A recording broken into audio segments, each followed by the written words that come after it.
'Cause we could light up the sky. 'Cause we could light up the sky. 'Cause we could light up the sky. 'Cause we could light up the sky. Light up the sky. The sky. The sky.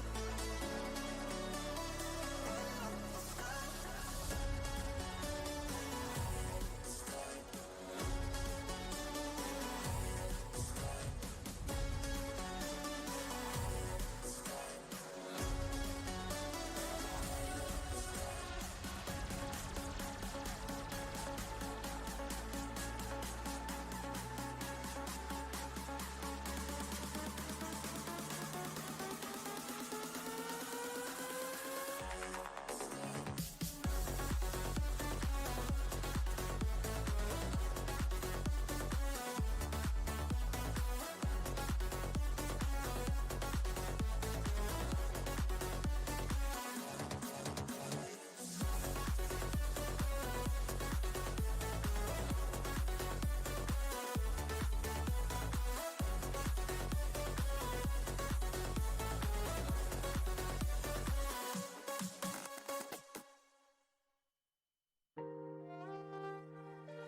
I can hurt you like you hurt me too, me too. We're letting go, drifting apart. We're letting go, drifting apart. I can hurt you like you hurt me too, me too. We're letting go, drifting apart. We're letting go, drifting apart.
like you hurt me too, me too. We're letting go, we're letting we're letting go, we're letting I can hurt you like you hurt me too, me too. We're letting go, we're letting we're letting go, we're letting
All right, ladies and gentlemen, welcome back to the Ninja Battles event. It's week 2. I'm Monster D-Face, and joining me today is my good friend, Balla TW. Balla, what's going on, brother?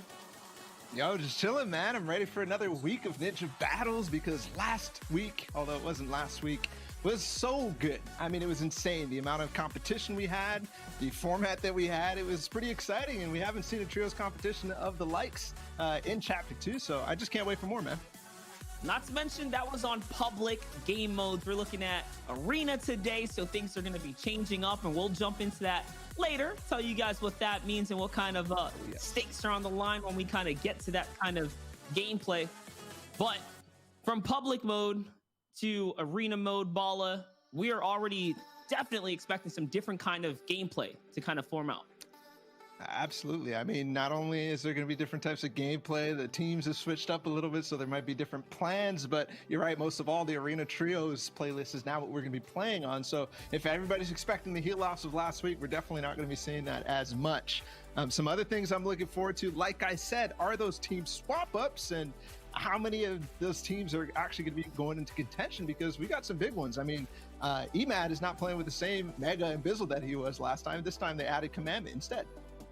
That's right, Bizzle and Commandment. We're seeing these powerhouse solo individual players all now coming together on the umbrella of these new teams. And just keep in mind for the viewers at home, if you're wondering how are these teams even getting put together, it's team captains are being chosen, right? So these are captains that are chosen at the start of the week, and then they have the week to pretty much play out and figure out who you're going to play with. So we're already seeing a mix-up of players and stuff like that, like you kind of alluded to there. What does that mean for like player synergy and stuff like that? Oh, 100%. That's basically everybody's trying to figure out right now, is because ahead of season 3 and then ahead of season 4, people are trying to actually figure out the trios, and we still kind of have a mix of very, very competitive players, pro players. So the likes of those who are looking for that, I mean, you think of somebody like Mega switching back to his old duo partner of Dubs as well. I mean, these guys are trying to figure it out, trying to figure out what the trio is going to be going forward. And that's right. That's a little bit of snakery happening there, right? Like we saw Mega play last week. He was on a different team. Now he saw Dubs is available. He's going to pair up with his boy Dubs. They're going to be playing with Cease. That's going to be a fun team to kind of look out for. Another fun team to look out for. Mixer's Ewok is playing today. And I mean, Balla, you know who she's playing with. It's going to be Jack and Acorn. This is an exciting duo from the FNCS Duos comp.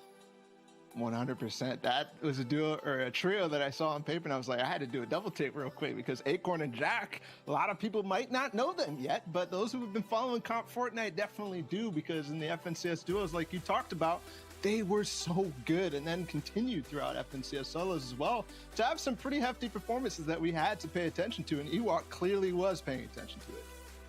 It's crazy. Jack is historical for pulling Victory Royale, so we're going to put a lot of pressure on his shoulders today to see if he can be the glue, be the kind of key factor to pulling in some Victory Royales throughout the course of the 5 games today. And that's another thing we're looking at. Every game means a lot because this is a single-day format. We're not spoiled like the previous 2-day multiple formats, but regardless of what, let's take a look at the schedule. Let's get you guys caught up as you guys can tune in week after week. Balla, take me through these dates right here.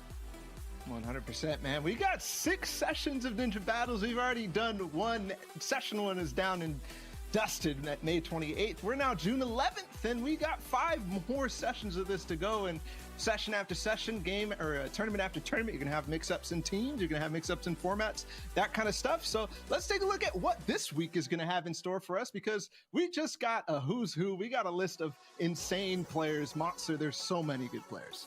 That's right. I'm already looking at Team 13 right there. It's Zayt, Saf, and Stretch. Such a scary little trio kind of coming in. And you got the controller trio as well. Team 19, Assault, Scope, Innocence. Who stands out to you, Balla? There's a lot of exciting names here. 100% there is. I have to go back down to the players who won last week. Macwood and Kalk are now paired up with Bucky, and that still is a team that could take it all. But enough of the players, because we got 5 games to talk about them. So let's take a look at how this is actually playing out. How are these guys earning their points, and what are they playing for? It's a typical competitive Fortnite format to earn your points game after game, Monster. That's right, with $80,000 on the line each week as well. And let's just talk about it. Every elimination worth the point. You guys know that. The Victory Royale is going to be the big bonus this time around for 10 whopping points. And hey, with 20 teams up, only top 12 are going to be able to reap the rewards of not only prizing, but placement points in this as well. So a lot on the line for the teams, a lot on the lines of the shoulders of these captains to steer their squads into the right direction. And like we said, I mean, 80,000 up in the air every week, Balla. That's a lot of money here. And the overall top prize is $25,000 for the trio. So that's definitely going to be the one that a lot of people are gunning for. Obviously, the reigning champs is Macwood and Kauk, and they're paired up with Bucky this week. So maybe they can have a say at that top spot again. And it's exciting to see Bucky entering back into the competitive fold. It's been a little while since we've seen him out there, right? So stakes are back up, pressure's up. Let's see if he can dust off the cobwebs and step up to the plate this time around. Trios is probably the most exciting thing the competitive community in general is all about. Seeing that this is going to be the first actual Siphon tournament, big stakes on the line. I mean, I know we're not looking at finalized teams by any means, but the excitement is absolutely there. I'm feeling it. Let's just talk 100%. about who we believe can give players like Kauk, Macwood, right, Bucky a run for their money, just off of the roster that we saw, Balla. Yeah, I mean, everybody's talking about the hype. Everybody's feeling the love with trios. I definitely got to pay attention to the team who's been dominating in the scrims that has Bizzle up there. And this time, it's not necessarily that team. He's playing with Emad this week. And they did place third last time, so we'll see if that's actually going to carry through forward. Some other people you got to pay attention to. Bugha is not playing with the same trio that he was last week. This time he's playing with Zyph and Avery, who were playing with Ewok last time. They didn't have the highest placements, either of those two teams, so we'll see if they can push up. I think that's definitely a contender.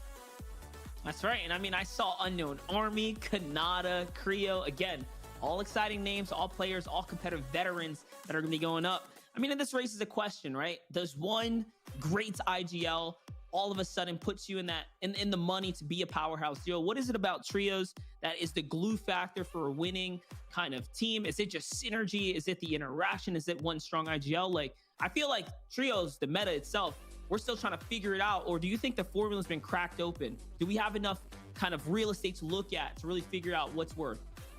I think this is going to be basically our first taste of it, actually, on a level where people are playing as hard as they can. I mean, last time we played this, it wasn't necessarily the most the format that everybody's expecting. So I think we're going to figure that out. But from season 10, where we had trios in the FNCS last time, we saw that chemistry was very important, but fragging ability was far and away the most important thing. I mean, you think of trios like Mitro, Mongrel, and Benji, you think of young Kauk and crew who won that FNCS. Their fragging ability was unmatched.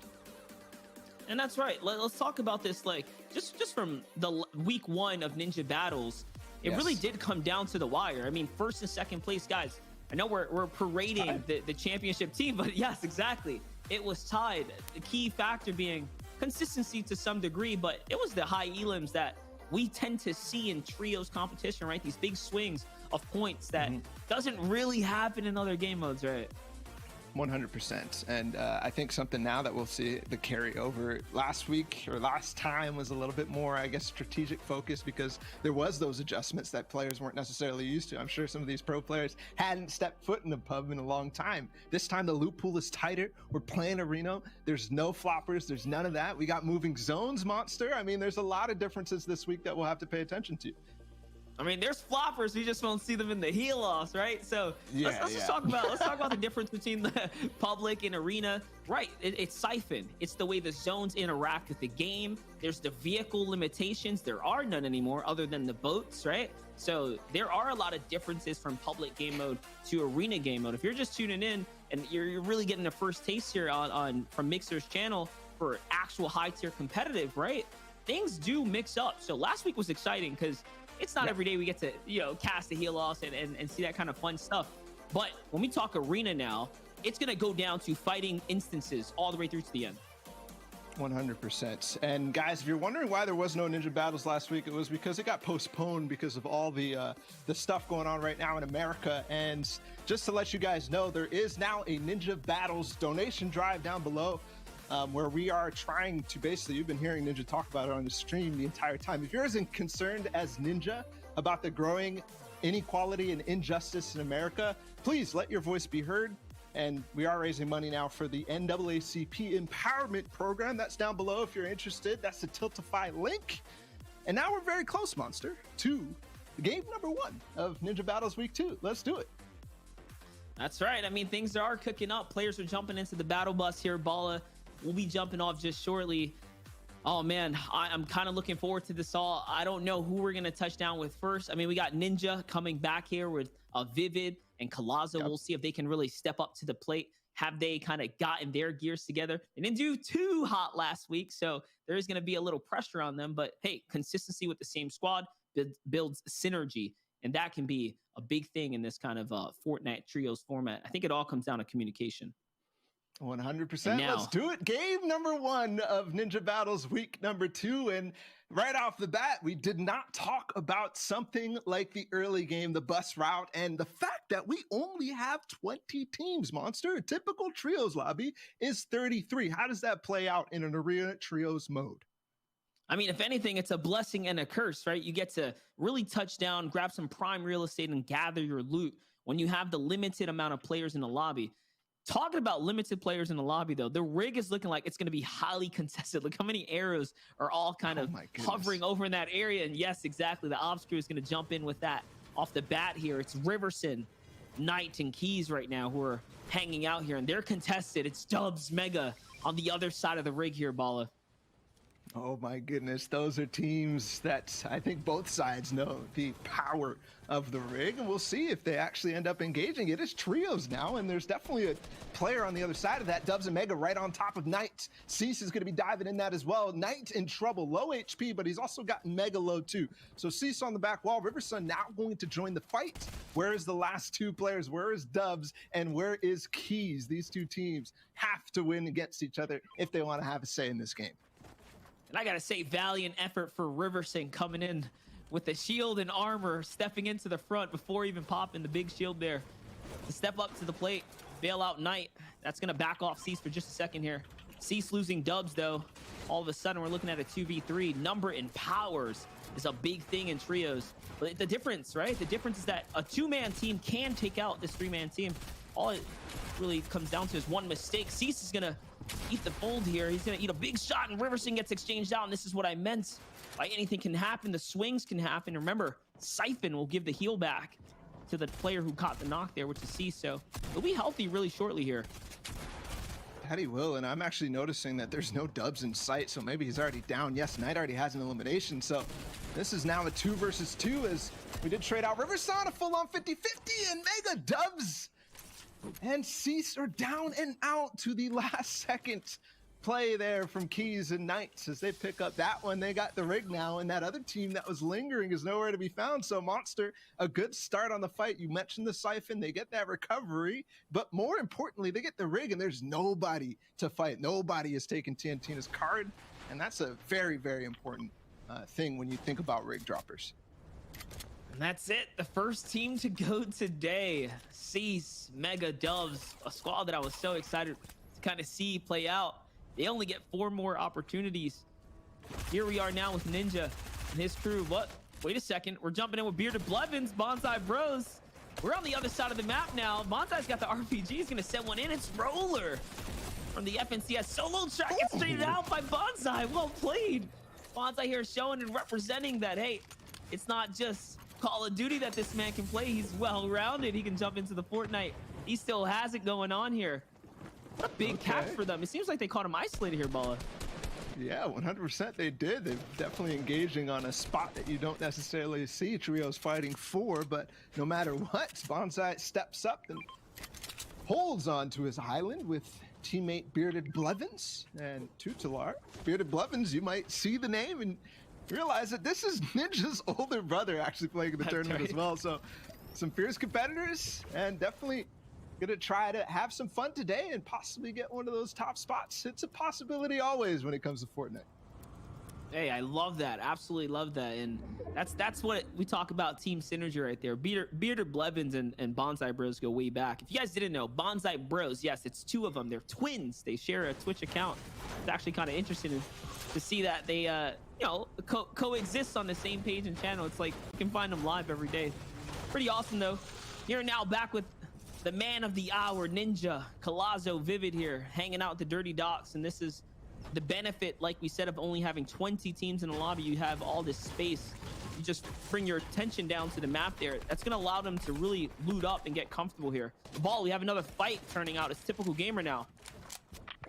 And this was a captain that was not here last week. Typical Gamer pairing up with the West players of Domos and Sagis, who are FNCS champions. Let me remind you, and they're fighting against Zayt, Saf, and I believe Stretch on the other side. So champions on East against champions on West, paired up with Typical Gamer, who is no stranger to very, very important competitor, very, very competitive games. A nice shot from Domo takes out Stretch. The pair now just Saf and Zayt trying to fight this out, and there's even a minigun in play. Saf is stuck in a corner. Zayt is way far away, and I don't think they're going to be able to pressure it back up.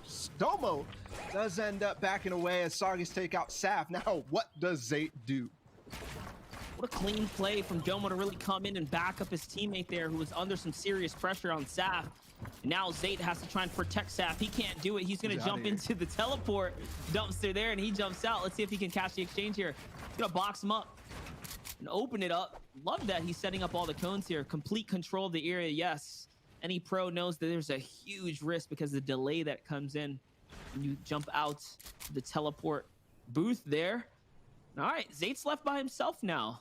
This is pretty unfortunate for him, but to see Typical, Sagi, and Domos come out on top, I mean, you wouldn't expect it. Are they on a ping difference as well? They must be. West players for sure. They aren't going to be chasing down this final remaining player, and for good reason. They don't want to have any excess damage against one player. The risk is not worth the reward. I mean, possibly, I guess it could be. Especially if they chase him down from not necessarily going through the porta potty. Zayt there actually would have had trouble if they all went through at the same time. Would have been interesting, but regardless, here's another new team. 72 Hours, who was playing with Zayt and Saf last time we had the Ninja Battles, now teamed up with Has the Great and Mikey. That's right. It looks like they're cutting across the field here now, just trying to get some prime time positioning up on the map. Floating through the Weeping Woods section, you can see the big marker coming out, showcasing that they want some of that center zone now. And they're very, very much close to the Holly Hedge crew. Typical Gamer, Domo, Sagis. They might just cross paths here. Just judging by the way that Has the Great, they're kind of cutting across the field here. Yeah, they're playing for the mushrooms, but they should be able to catch them in their line of sight now if they just glance over that hill there. You can see, Ball, the map's kind of opened up now. You can kind of take a good look at how many players are canvassed out over the field right now. Yep. Just like last week, not that many players have gone down. First zone is going to be pretty centered, a little bit southern, but we could expect a Lazy Lake / Misty Meadows type ending if things continue the way that they're looking. But of course, that second and third zone are pretty random in the direction that they can take, so we could still be going anywhere on this map. One thing's for sure, though, these guys have to continue eastward. Other teams that we've seen so far, Ninja and crew, they don't have to go too far from Dirty Docks. Definitely have to travel a little bit of ways, but they might be on the backs of the Grotto team. Thinking of other teams as well, where is that Rig team? The team that had to come from basically the same direction. Kanado, Creo, and Unknown here. Looks like dropping Slurpy Swamps. This is the time where things are going to slow down in this 20-team format. I mean, only a single entire squad has been wiped, and then one player after that.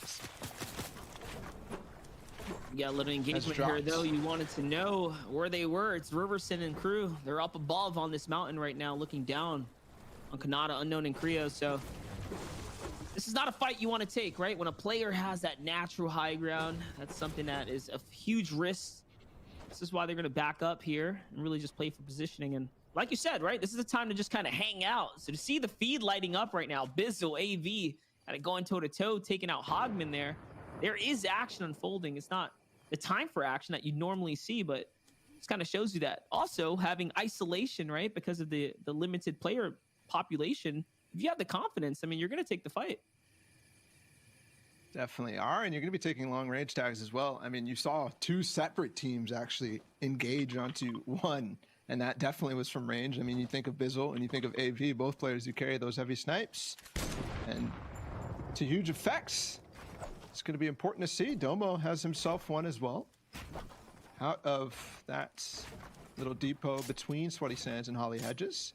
Normally, this is the period where people would be going crazy with the heavy snipe shots, but you look at the player count, people don't really have to worry about what they normally do, which is Storm Surge, so they're not too concerned about getting the tags, at least until we get towards that 5th zone and towards that 7th zone. Let's take a look at the center of the map. This is where that engagement happened, where those snipes took place. Cypher, PK, Binny, and Hogman were ones that fell. Hogman there, you can see he's down and out. It's because Bizzle hit him with a snipe, and then I believe it was AV from range who ended up finishing him. But look at this. All these teams here in the center of the map already, not only are they teams that land center maps, so they're most likely to get this, but also teams that rotate early for this prime position. That's right. And you can see that everyone's kind of parked up here. Bizzle, Commandment, and Emad, probably a favorite to look out for right now, as they were so close to coming in first place on week 1. And ladies and gentlemen, this is game 1, so things are just kicking up. We want to thank you guys for tuning in right now. It's Monster D-Face Ball TW. We're in the mid-game right now. Those mid-game lulls where the intensity kind of rises and players tend to just wait it out, feel out the zone, try to dictate at that point where to go and how things are going to play out now. We have some other players here. It's Mixers, Ship, Roller, and Owl here, Ball. Monster, you call them lulls. I call them the time where we see who's actually going to put themselves in position to win the game, and that's the most important thing. Obviously, the players are center zone on high ground, just like we saw Cypher, PK, Hogman, and them. Obviously, Hogman down, unfortunately, maybe a little over peaking, but Bizzle and crew in the same mix on that heights. And there's that 2nd zone, 3rd zone going to be revealed fairly shortly, and this is the time when these things really start to matter, because this is when the end game zones start to shape up. So where people are and how they move from here, very important. So still might not be too much action, but super interesting as a viewer, at least for me. Maybe I'm just a super nerd. No, definitely, indeed here. But look at this. It looks like 72 Has and Mikey here are under pressure from the bows, so that means it's Riverson's team who still has that little piece of the mountain coming in with those big fire shots. They might have noticed that Ship and Owl were only a 2-man crew. Remember, Bonsai Bros did take out Roller at the start of the map. The thing about trio gameplay is you need a lot of space, right? You need a lot of land to really get your loot together. So it's very likely in the early game especially, you can catch a player off guard if they're not dropping at a major name location. So one other thing, and I think this is why pros love the game mode, is at least as a duo though, you can still turn up, right? You can still make big plays. You're not completely out of the game just because you're down a player. Not like in duos where it's really hard as a solo to do something.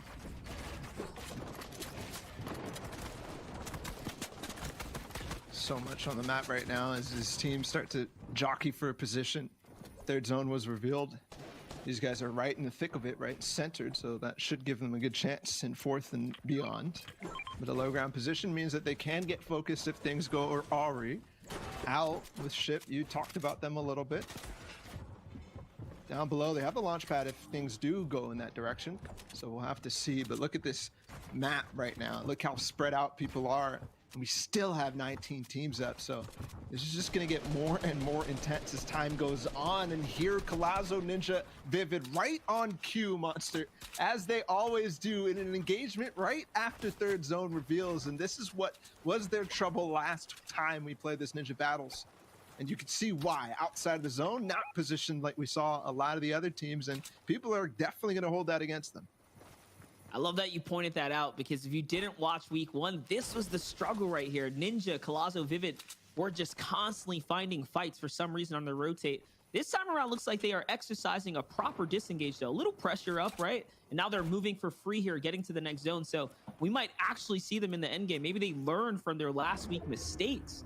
They're exercising now different gameplay. That's why I love seeing the same teams kind of come back week after week. You really get to see the development of them as a trio in competitive format. But look, they're taking up some high ground. Ninja's right above Reverse and Graska here. Right Little, on top of former teammates. Rivalry. That's right.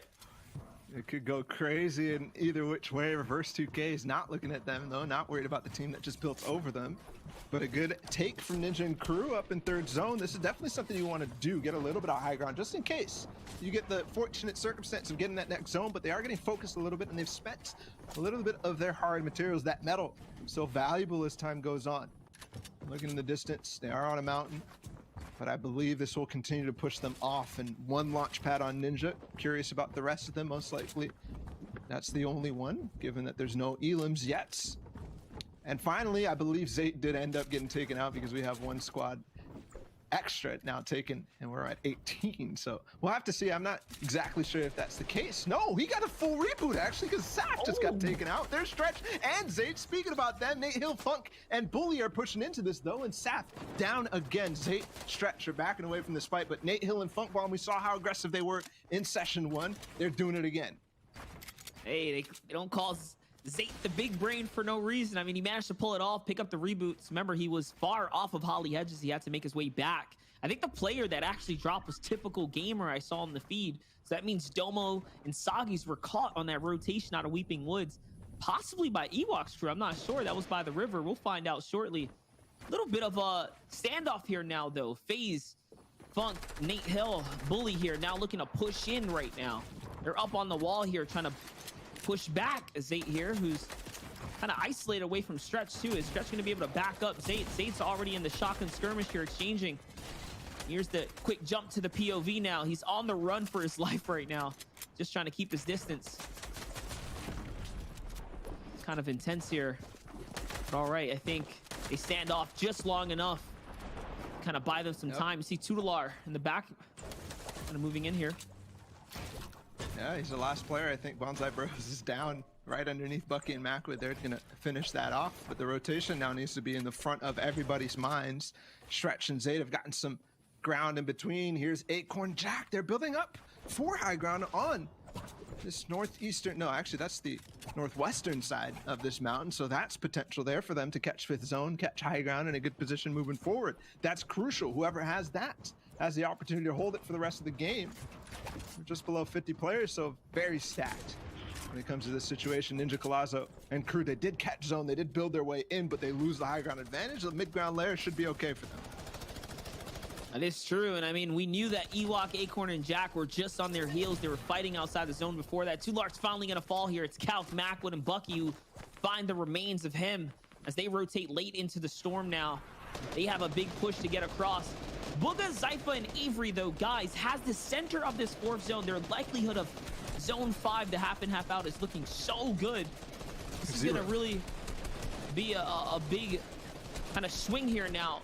Ninja pressuring in, though. They're being super proactive in this mid game right now. 20 seconds till the next zone reveals itself. They're trying to hunt for anything now. Put some numbers on the board here. Don't forget, it is Arena Trio, so it's not going to go centered towards that zone. It's going to go towards the edge. We'll have to see how these players do rotate. Funk Bomb, Bully, and Nate Hill, who were fighting Zayt and Saf and crew, end up on a low ground position, but they beam right back against Keys. So well done from them. These guys have a launch pad. This is crucial here. Fifth zone revealed just now. It's going to where nobody is, but Keys, Knight, and Riverside are fairly close by. You can see the yellow arrows already making their way down. That's Bugha, Avery, and crew. And they might already start to ramp towards this. Where is this going to go? And how do players play for this height? It's Funk Bomb, Nate Hill, who have Sky's Grappler, too, to make a play. And now it's all about maintaining any teams who decide to try to ramp them. And that's it. You get there just early enough, and all of a sudden, the high ground is yours. And that's what I meant by having that mountain. You saw how quick you are to rotate for free here. Even on ground, Ninja, Collazo, and Vivid managed to save a launch pad by not using it and going early instead to cut across this mountain. And look, these are all the old remains of Zypha, Avery, and Bugha here, and they get to build on top of them. And all of a sudden, now you have multiple teams contesting the height. They have the highest layer. Collazo, Vivid, and Ninja can seek and seek to look down on the rest of the competition. Here comes all the launch patters, Bala. The shots are flying. Nothing big's gonna connect from Ninja other than the shotgun shot. But it's still looking very promising for them right now. Burning a lot of mats, though, to go up. 100%, and don't forget, they've already done this. They've already built for height in one zone.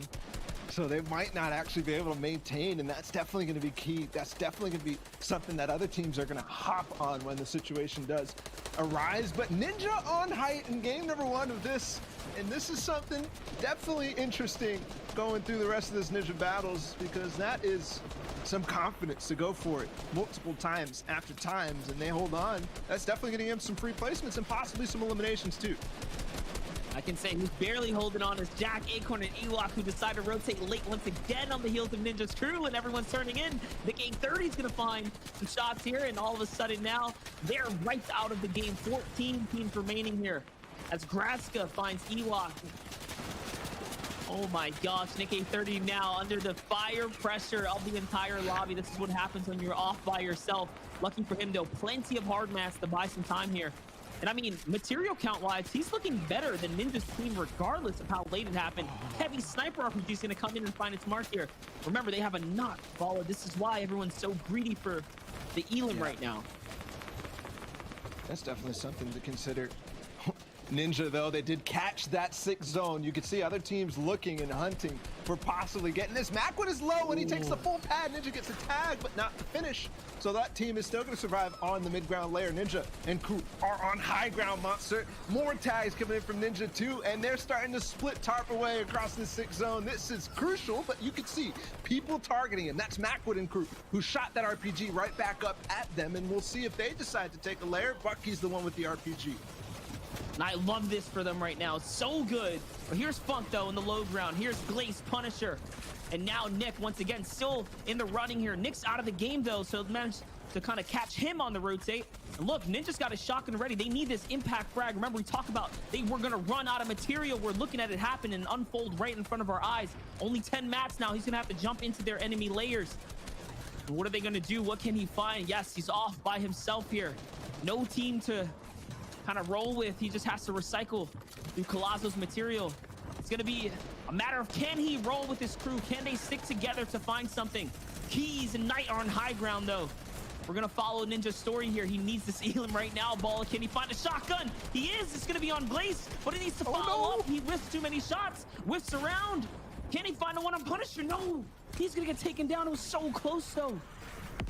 Look who's on high ball. It's Innocence. We talked about Riversun taking hype, but no, they've lost it. Innocence, Assault, and Scoped are the ones on high ground. 3 controller players now, and they have a minigun to boot as well. This is going to be devastating for the rest of the lobby. Macwood down as well. Vivid gets finished off, so I believe Ninja's crew is down before placement points get awarded just barely, though. Here's Commandment, Bizzle, Emad, also shambles, also looking for finding the last player of Ninja Squad.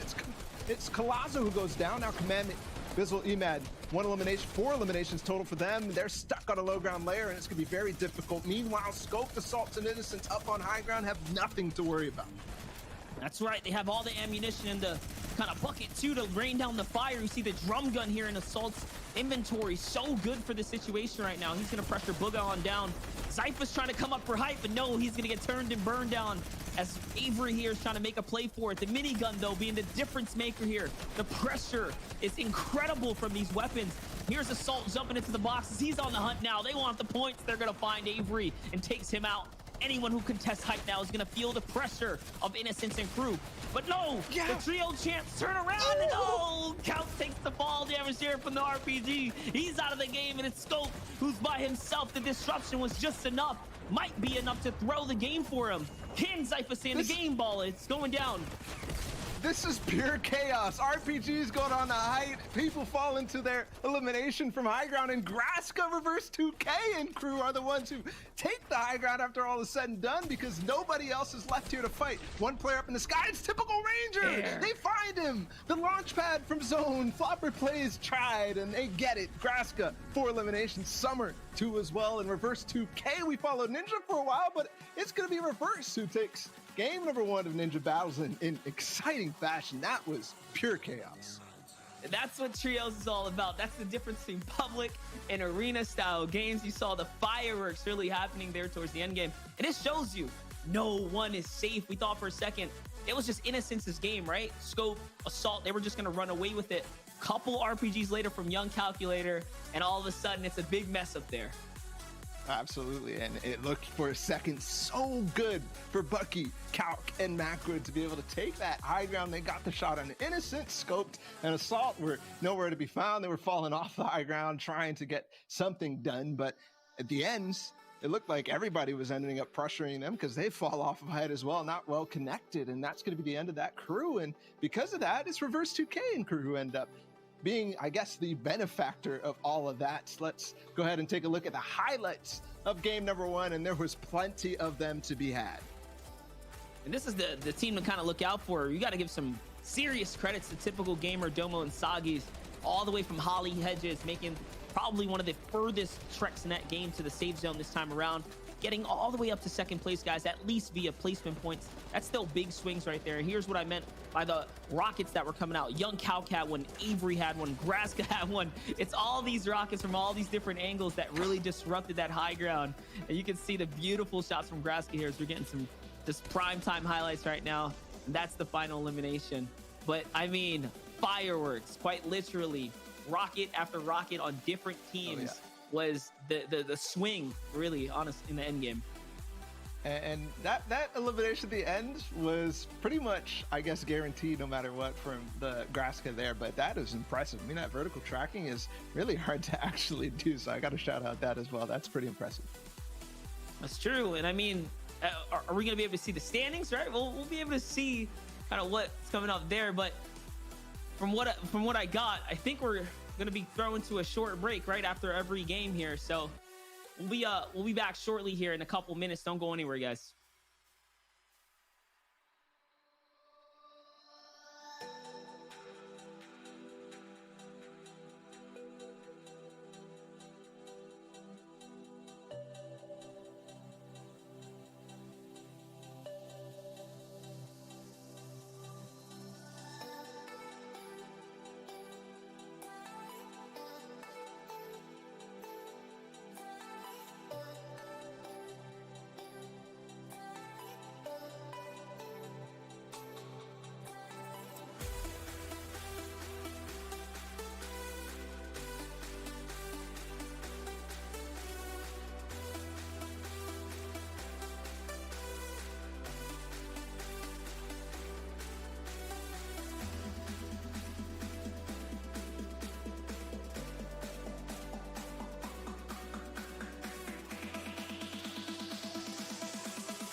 Ladies and gentlemen, when I said short break, I meant it. It was only, a quick little back and forth right there. We're back with the Ninja Battles event. It's Monster D-Face, our good friend Balla TW. Balla, we just came off of a wind of exciting end gameplay right there. We're coming into game 2 soon now. That we are, and I think the story, at least in terms of game theory and gameplay, is going to be how and when do you take high ground? Because we saw multiple opportunities. Ninja started off, and then Riverson and crew started after that. Scoped and Innocence after that, and then even Young Calc, Mattquid, and crew end up contributing to all that. But there was no high ground at the end, and that might be one of the first games where I've seen basically nobody on high ground winning the game, or at least having a say on it.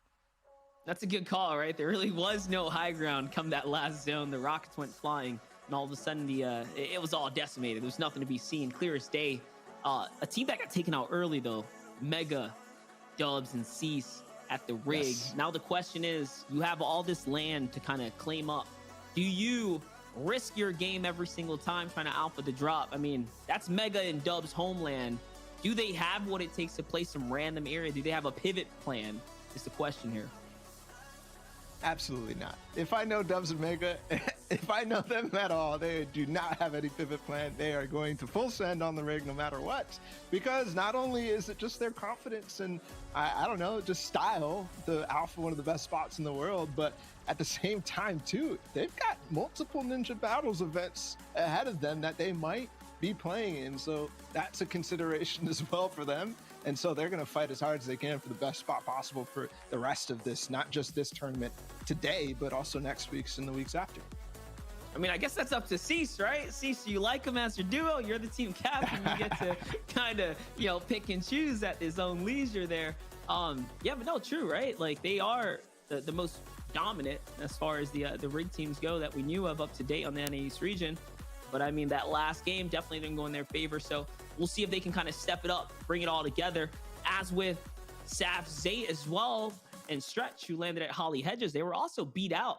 Zayt pulling the miraculous kind of revive, right? And the reboot for both of his teammates, who's so far off, to go back in, sneak in, and grab those cards was kind of lucky for him too. Ultimately, though, I don't know if it mattered too much in that game because they ended up losing Saf anyways, contributed basically another elim point to the entire pool, and I don't think they got either elims or placements at all in that game. So we'll see when we see the leaderboard. But, I mean, there's a lot of other things too, Monster. I mean, we saw Scope's Innocence and Assault for pretty much the majority of that end game. And yes, they did get far. They didn't finish the game. But, I mean, let's take a look at the standings because what I'm seeing from them is if they're anywhere in that realm of top 5, they have the potential because they got Brutus's minigun, but also the drum gun. So playing aggressive too. At the top, though, it's Reverse, Graska, and Summer. And that's right, you get to see the difference maker for second place for Macwood, Bucky, and Calc was the eliminations, 10 points. It did go down a little bit early there.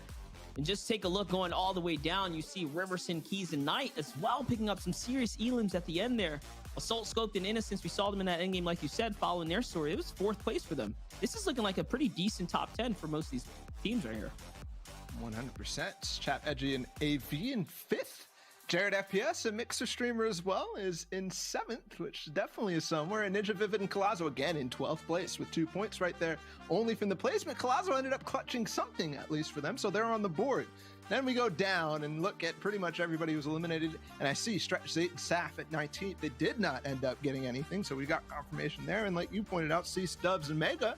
But surprisingly to me, Unknown Army, Kanata, and Creo, they were in a good spot leading into that out of Slurpee, but they only got themselves 1 elimination. And that just shows you the importance of pulling placement and something else to think about. The importance of eliminations too, because in 14th was Typical Gamer. I mean, he came second that last game, but he's in 14th place because you need the elims in the end game. It's not enough to just, what we like to call rat your way around the low ground. That's not enough. We need more. You really have to get proactive. Yeah. So, I mean, showing that, hey, at the very least, they can pull something out of nothing, out of thin air. We're still going to have to see them make some big swings if they want to be in the top 5, the top 10 for that big money come the end of the day. 100%. And just again, a reminder, guys, there is now a new donation drive for the Ninja Battles for the NAACP Empowerment Program. So make sure if you're interested in helping fight the injustice and inequality growing in America, go check that out. Donate for a good cause. Very good cause. As we move into game number 2, Monster, things could be more exciting because there's a lot at the top. There's tension there, not only at the top teams, but also top versus bottom in a sense. The first thing we're going to see out this drop is the rig. How is this going to play out this time? Obviously, Dubs Mega lost that one, but I think they're going to come back with some fire this time. And that's what you mean by the top and the bottom. There's no sleeper teams in this competition, not right now. The ones that you see at the bottom of the food chain are the ones who are typically, quite literally, in the top 5. So that's what makes this exciting right now because the pressure's on for them to come back and make a stride back. And they have the mentality to do it. We've seen it in other competitions. We've seen it time and time again, Bala. This is where they shine the most. It's high stakes competitions when the lobbies are as good as they are right now. And something to note about game 1 altercations off spawn is that these kinds of things are kind of unexpected. As we hop into game number 2, that's definitely the string I'm going to be following as we look at everything. Also look at the Shark too. That's important because we saw Nate Hill, Funk Bomb, and Bully end up having the grappler in towards endgame. But the unexpected fights off spawn kind of causes things to not necessarily go as planned, which might be a consideration for teams landing at the rig and elsewhere as well. And this is it right here. Riverson, Knight, and Keys, the team that took out Mega Dubs there in the last game. We take a look at your kind of reigning champs from last week, right? Still claiming up the Craggy Cliff section of the map, now filled in with Bucky. Here's Reverse 2K, Graska, and Summer. We're landing just nearby. You can see Reverse 2K gathering information, quite literally pinpointing where Macwood, Calc, and Bucky are now here at the Craggy Cliffs. The strategy, they land, they fuel up, and oh my gosh, you're landing in the same spot as before. This is where the last engagement happened in the previous run. We're going to be able to follow this fight from the start, from the jump this time around, Balla. I mean, it's already looking super dicey. That it is. They all drop on the same spot. Cease immediately taken out by Riverside. Looks like they had the better drops here in this case, and another player lost. Last time it was Dubs, though, and Dubs is alive in this case, and you know the amount of speed and coordination that these two specifically have together. No matter what the circumstances are, Mega and Dubs against 3, it's a possibility, but Dubs has no shield yet, and Mega's still diving out the backside. Meanwhile, Knight, Riverside, and Keys, not only do they have shield and weaponry, but they're right on top of them. They're not letting them go. They're hunting. That's right. And I mean, Dubs here is poising up a little defensive stance. He's getting hit from multiple angles, falling into the water. It's not going to be enough. He's probably going to get hunted out here as Mega tries to lay down some defensive shots. The big headshot, such a pace shifter for Mega now, no longer able to back up Dubs, who's left by himself. Dubs catches a sneaky shotgun shot though on Riverson. Can he defend himself here? I heard the big boy shotgun shot. It's not going to be enough. Knight finds him up above, and the shakedown begins. And that's going to be the information for them to hunt down Mega, who is now going to be a glowing red dot. If you've never shooken someone down, you can tell that it gives all the information away. He's by himself. It's a 3v1. He's going to get wrapped up for a second time in a row now. Second time in a row, and they don't even get anything out of this at all. So Dubs, Mega, and crew now have to rethink, because don't forget, it is less than 6. It's 5 games. So even more when it comes down to these set lobbies, these custom lobbies, pressure game after game. So Riverside, Keys, and Knight, who were in second place, they end up getting the rig again and put themselves in really, really good position moving forward. I want to ask a couple of different questions along the maps that we've seen so far. Obviously, you saw Calc and Zexro, Macwood, not Zexro, sorry, Bucky at Craggy Cliffs. And then the person and team in first place right now is Reverse in them, and I was looking at their split. Reverse landing by himself at the Craggy Cliffs Research, and I didn't see where Summer was. I didn't see where Graska was, so maybe a terrifying split coming out of that trio. Ninja also moving out a little ways away from Dirty Docks, so another interesting split that's gaining more loot. This is important in trios to do. Look, no teammates, not even a single player nearby at all. Ninja has basically the Chapter 2 Junction for free to himself in addition to Dirty Docks. Yeah, we saw in the previous game, this is why Bearded Blevins was able to, and Bonsai Bros was able to take out D-Roller. It's those super wide splits that you can get punished for time and time again. This time around, it's not going to be a factor for Ninja. As we said, there wasn't anyone nearby. We hear some shots, though. It's probably Reverse 2K who's got the heavy sniper off the agency unnamed location up above. And yes, he is firing inwards towards Macwood and Calc here. Just taking some pop shots. Not that it'll convert into much, but, you know, any small hit is a mini victory in the right direction, forcing players to burn up what they're trying to conserve for endgame here. A spot like Craggy Cliffs, a named POI, we know, left kind of uncontested. Anyone can get some serious loot out of this. So it is important nonetheless. I was talking about that. Look at Macwood's loadout here, Balla. I mean, he's got the legendary burst rifle here and extra shields to go too. And don't forget, they did fight for this spot in week number 1 against Mixer's Ship and crew. And they're not here at all because of how much of a one-way fight that was, that first engagement in game number 1 last time. Reverse 2K took some shots at the second place team here down below, first or second. He was still by himself, so I'm really curious now where the rest of his team is. Domo and Typical Gamer look like they have Holly Hedges a little bit by themselves. And you have to actually question where Zate, Saf, and crew were coming from, because knowing what I know about that team, they most likely were playing off of Sweaty Sands and looking to find themselves a little bit of an early couple elims by pushing the Holly Hedges. That's something we saw them doing last week. And there they are. They're already starting to come down off of Sweaty Sands, this time a little bit less fast looking at the yellow arrows around Frenzy Farms at the orchard right there, that's probably where Reverse 2K's team is. So they come off of that with plenty of loot as well. That's the kind of awesome nature of only having 20 teams on the playing field here. We really get a great understanding of who's landing where, especially with the color coordination on the map there. But Emad, Bizzle, Commandment, we know that Bizzle has landed some heavy sniper shots in the past. He loves to play with that suppressed sniper that you pick up from one of those unnamed agency locations, connects with it in solo gameplay, connects with it in trios here now today. That's the stuff we like to see. That silent sniper this time, Monsters upgraded to heavy sniper out of Pleasant Park though this time because they've switched it up. Bizzle and typical teammates of Commandment and Clix have been dominating in the highest level of scrims week after week, day after day, practicing.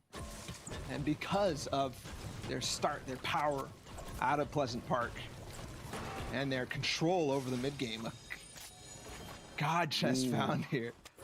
A gold RPG, and this is it. This is the key for this team. It's these power weapons, not only heavy snipers, but sometimes you see when they have double RPG, you can basically say it's a lock for the game on that team, but we'll see. Emad, obviously not necessarily the team that they're fully always playing with. Possibly some adjustments have to be made with the roles and how they play because they're so clear cut for that trio. And I mean, the RPG is the difference maker, especially sealing to deal with the heavy sniper. So we'll see some big plays coming out of them. The combo loadouts being built out here. So we're looking at Ninja's trying to piece together his loadout. The minigun coming back to this squad here. So rotating late into the grotto now, trying to see what they can scavenge up behind from what was left behind. Remember, they land at the dirty docks. Ninja was super spaced out from his team in the past. Managing to link back up with Collazo and Vivid here. See him put a little destruction to the property here in the grotto right now. Now finding the med key, he's gonna pop it, and they're gonna be off to the safe zone soon. Collazo also has a minigun, by the way, so they have two big boy miniguns. I'm pretty sure this is gonna be very interesting for them to play into. This is something you see about the grotto is that oftentimes there's a lot of loot left because there's just too much to carry, even for a full trio. So definitely Ninja, Collazo, and Vivid paying attention to what Scoped, Innocence, and Assault are leaving there and picking it up. Also, oftentimes there's med kits, and then plus you get the gliding out of that air draft from the grotto, so plenty of space to catch up on. But look how far west this zone is. You can see people basing up already in Weeping Woods, so that kind of tells you that this is the center of what we're looking at in first and second zone. That's right. That little bit of favoritism allows players to really set up here and get that prime real estate early. A difference maker usually when it comes down to Fortnite, especially the zone can impact your play a lot.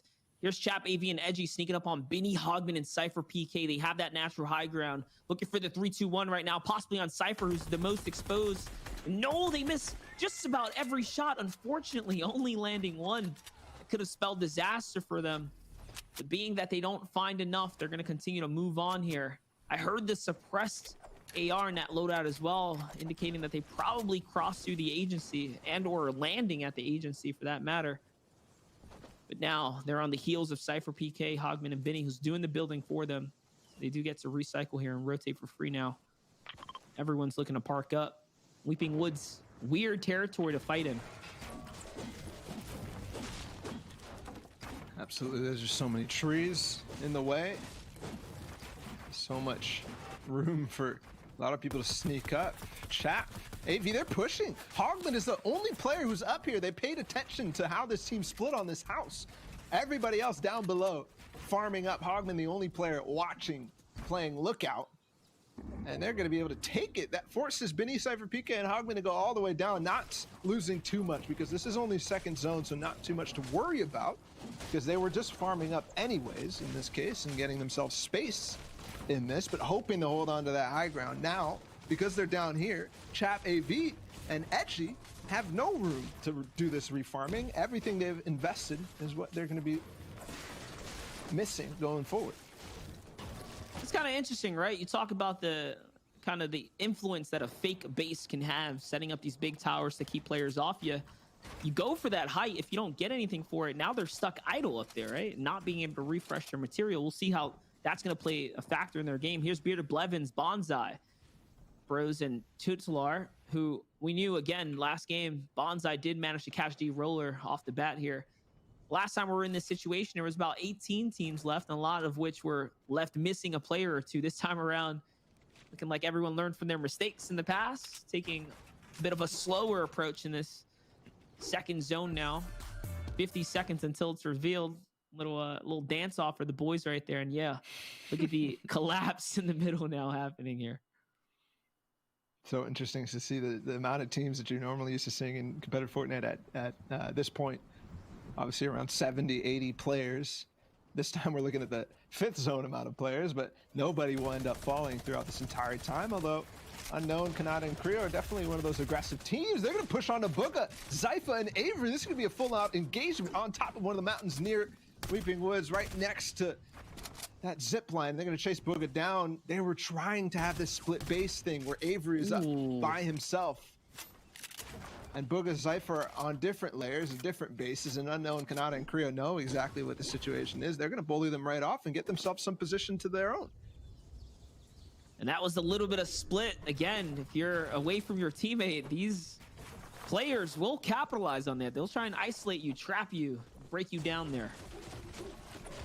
And at what cost is that for Unknown and crew? They didn't get anything out of that. Sure, they got the position for about 5 seconds before that zone move. So for them, it was more about trying to catch Bugha and Zypha off guard away from Avery and in that unfavorable engagement. But they don't care. Bugha, Avery, and Zypha, they're like, okay, take that space. 3rd zone's about to reveal. I'm just going to go ahead and leave. But they do end up getting Zypha beamed in the back. That's from Emad's hands. Bizzle and Commandment are in the back there, trying to rotate as well through Weeping Woods, at least towards the lodge. And we're seeing kind of a similar zone play out. This one is a little bit more western than what we saw in game number 1. But the same kind of crews are going to be based up in the same type of areas, which should have good influence. Reverse 2K, Summer are coming off of that east side. They kind of have to push a little bit further west in this case, so slightly different for them, but they're still just a-okay. That's right, and I saw for a brief moment there Ninja, who's up on high ground, but wait a second, we have the aggressive Unknown Army already starting up. More drama down here, more fighting happening in this game. It's typical gamer who's under pressure right now, who I believe has already lost his teammate, so this is not looking very good here as he gets singled out by Kanata and Creo right now in the low ground. Unknown's trying to find the better angle. He sees typical Ranger right there behind the wall. Is he going to be able to pressure this here? They're looking for the angles. He's sitting in enemy builds. We jump over to Kanata's perspective now, who's again trying to hunt in, trying to find the proper angles. Just look at that. They're just pushing players back. No fear here. Replacing walls now. There, that's his wall. Here comes the pressure, being able to pressure with the AR now, firing through the builds. They're just backing up, burning material, causing a lot of commotion though. That's the focus that comes in. Other players are hearing this. So many players have to rotate south to north here. There, finally, Kanata finds Audi, Jared, and the backside of this. They're still looking for another. They've got him in the box. Yes, the edit is through. Creo taking care of the low ground as well. They get the finish, but still more players to find. They actually don't get the finish. Jared is still alive somehow, and I think it's because of the pressure that you pointed out. Scoped, another team actually to get that. They're going to go in a full box fight, though. Assault on the backside. The Scope gets chunked a little bit. So the team who played so well in game number 1 now in a fight, a tussle against Unknown, Kanata, and Creo, but I think they've gotten what they want, an impact off of Jared. They get the loot there, and they get to go forward. Zone still hasn't revealed itself. Ninja's still alive and looking pretty good. He's got the heavy AR, epic variation, a launch pad as well, and more materials than last time. And this is the key, the change that we saw, again, in game number 1 even. We keep seeing them engage in 3rd zone, much like Unknown are doing. But this time it's different. This time they've got the entire loadout, they've got the kit, and they're sitting chilled out in somewhere good position in zone. Definitely got to appreciate the kind of play style they're enforcing this time around. Play style that we know, though, is Unknown Army, who loves to take these mid-game fights. So you're seeing complete opposite approaches here in the game. Really key valuing elims in the mid-game. Not that they need them too much, but the more you throw, the more you're going to need to get back in these battles. Expending all of the wood resource, bunch of the ammunition as well. They really didn't get much back from that. Here they're setting up, looks like to be a launch pad, or trying to find typical Ranger who's up above. They are going to find them. Remember, he is by himself, as we said before. He already lost his teammates here. That's it. Here comes the piece control from Unknown, grabbing the wall, creating somewhat of a choke point. Ranger trying to really fight his way out, climb his way out now. You can see the chaos in trios, though. It's just all over the place. Ranger has no HP. Looks like other players are now firing in. There goes the sneaky shot from Kanata over the wall. It's going to be his take here now. That's a big come up for them. 3 points now as they finally get to wrap up that fight and move on to the next zone.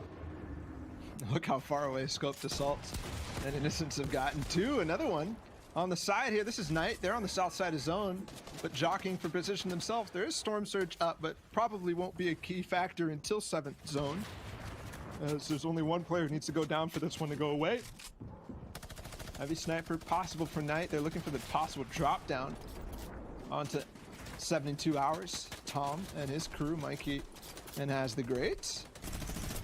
So much pressure coming in from all sides of the map. Nick A30, who is the recipient of that, is contributing against Creo, Unknown, and Kanata, and for good reason. Remember, this is the team that was fighting, and they draw attention to them because of how aggressive they are. This time, though, a little bit of high ground position. They have potential to get even more elims, but also really, really good position going to the 5th zone. And something that we haven't touched on that's really contributing to this fight as well is the fact that they're in the Weeping Woods. All these trees are blocking lines of sight, making it that much more of a reason to take an isolated engagement where players can't see you and fire in. The elevation, the extra trees.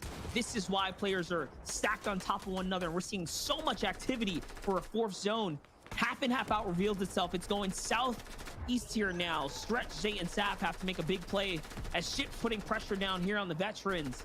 An Hour and D-Roller are looking to jump into this fight here. D-Roller with the RPG actually is the reason. We're hopping over to more perspectives. Ninja with high ground. Getting eyes on everyone here. More importantly, you see the backside of the zone, the hill, clear as day. It's actually Nate Hill, Funk Bomb, and crew who have the high ground in good position, way deep into this half in, half out, at least towards the backside of it, the dead side. So they should be able to maintain a good position. Nobody will ramp them from there. We'll see how this continues. Ninja looking down, the roller fires up an RPG. No, it sneaks in. The worst outcome from that. Not able to hold that wall. Unfortunately, a nice heavy snipe to maybe sneak that in, but we're never sure. Vivid, though, responding quickly onto Ship as he takes him down basically to 1 HP. Ninja's gonna be able to get right back into it because of the good loot that they have, but no white health, it looks like. So he's got to find himself a Siphon elimination to get this back up. Ship and crew went from fighting Zay and Saf now to taking on Ninja, Colazo, and Vivid here in another base-to-base box, and all of a sudden Owl's under pressure here. You're seeing what happens when you push up on a team and get too close. You do and can get punished for it. Ninja manages to hold his ground here now as the zone is revealing itself soon. 10 seconds until the next full moving happens. We're in that end game here, guys. Game number 2, the Ninja battles here. Ninja burning excess material. He's getting punished for the movement as well. They're trying to reposition here, Ball. They're trying to find themselves some safety right now. And look, the shots are coming in from the right, and lucky for them, they do have that Banished Bazooka to bounce back now. Things are seeming to settle here as the RPGs are still coming into that cluster. There we go, though. We get the over wide shots, and it's going back up in the northwest. Perfect for Nate Hill, Funk Bomb, and Bully, who not only have that high ground, but they have the grappler too. If they need to hang on to it, definitely going to be able to maintain for good position. Bucky, Macwood, and crew not even opting to fight at all. Calculator is down, so this team has no say at all. There's Unknown, Kanata. They're going to launch pad. Bully looking for it on the Creo. Can't find it.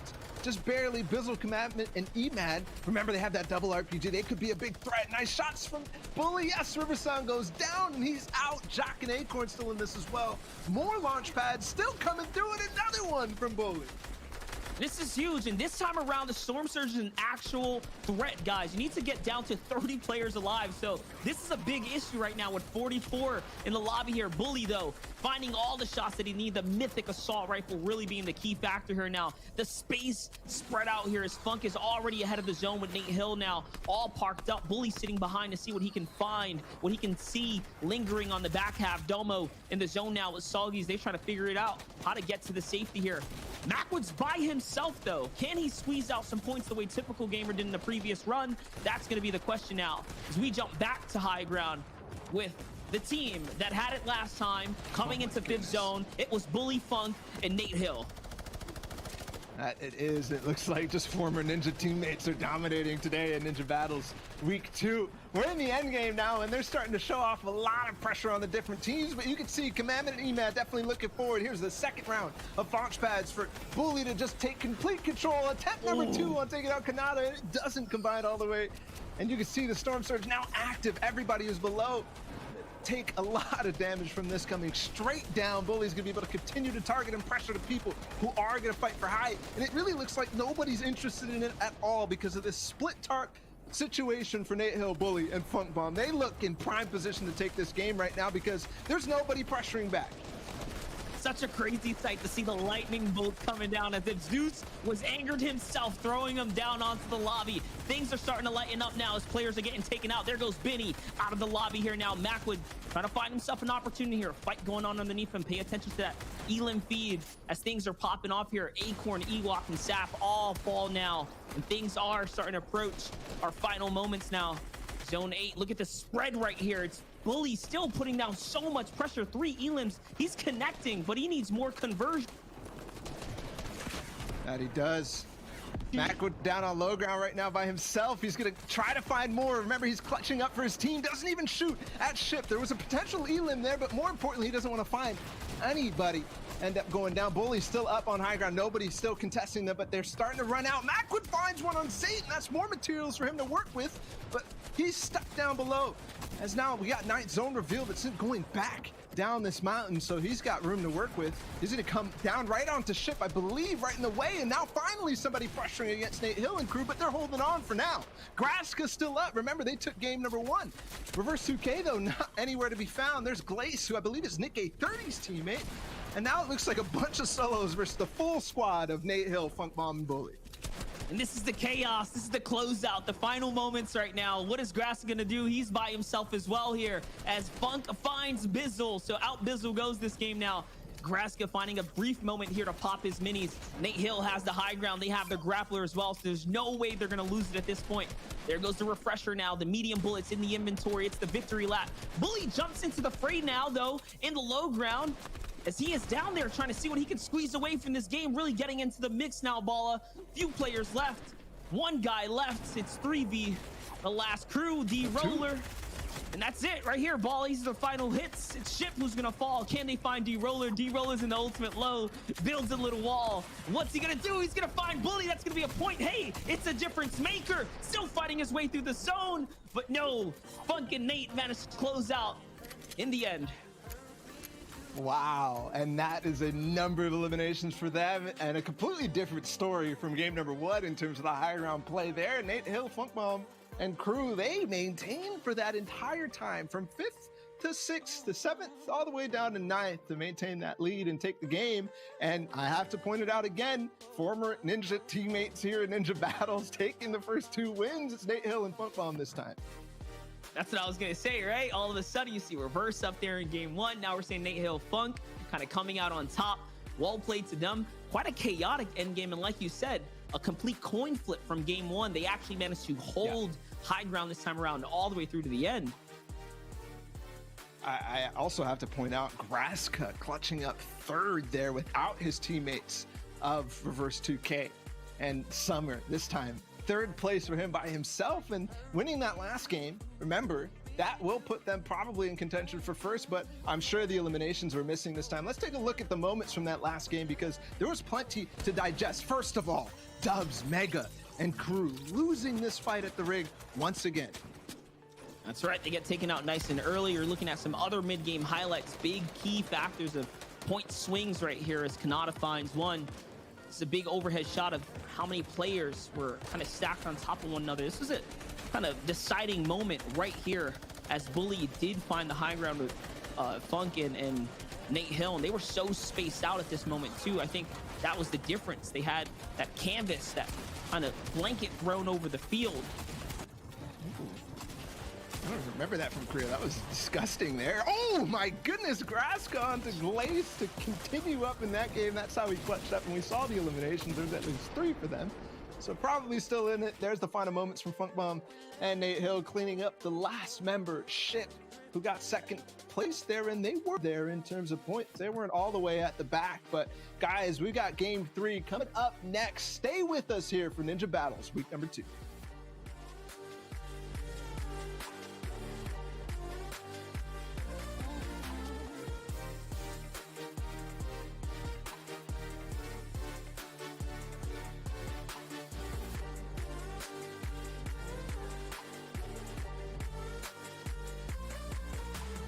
I can hurt you like you hurt me too. Me too. We're letting go.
All right, ladies and gentlemen, I hope you use those moments to fuel up and gather those resources because we are back. It's Monster D-Face, Balla TW here for the Ninja Battles event. We just watched the conclusion, Balla, of game number 2.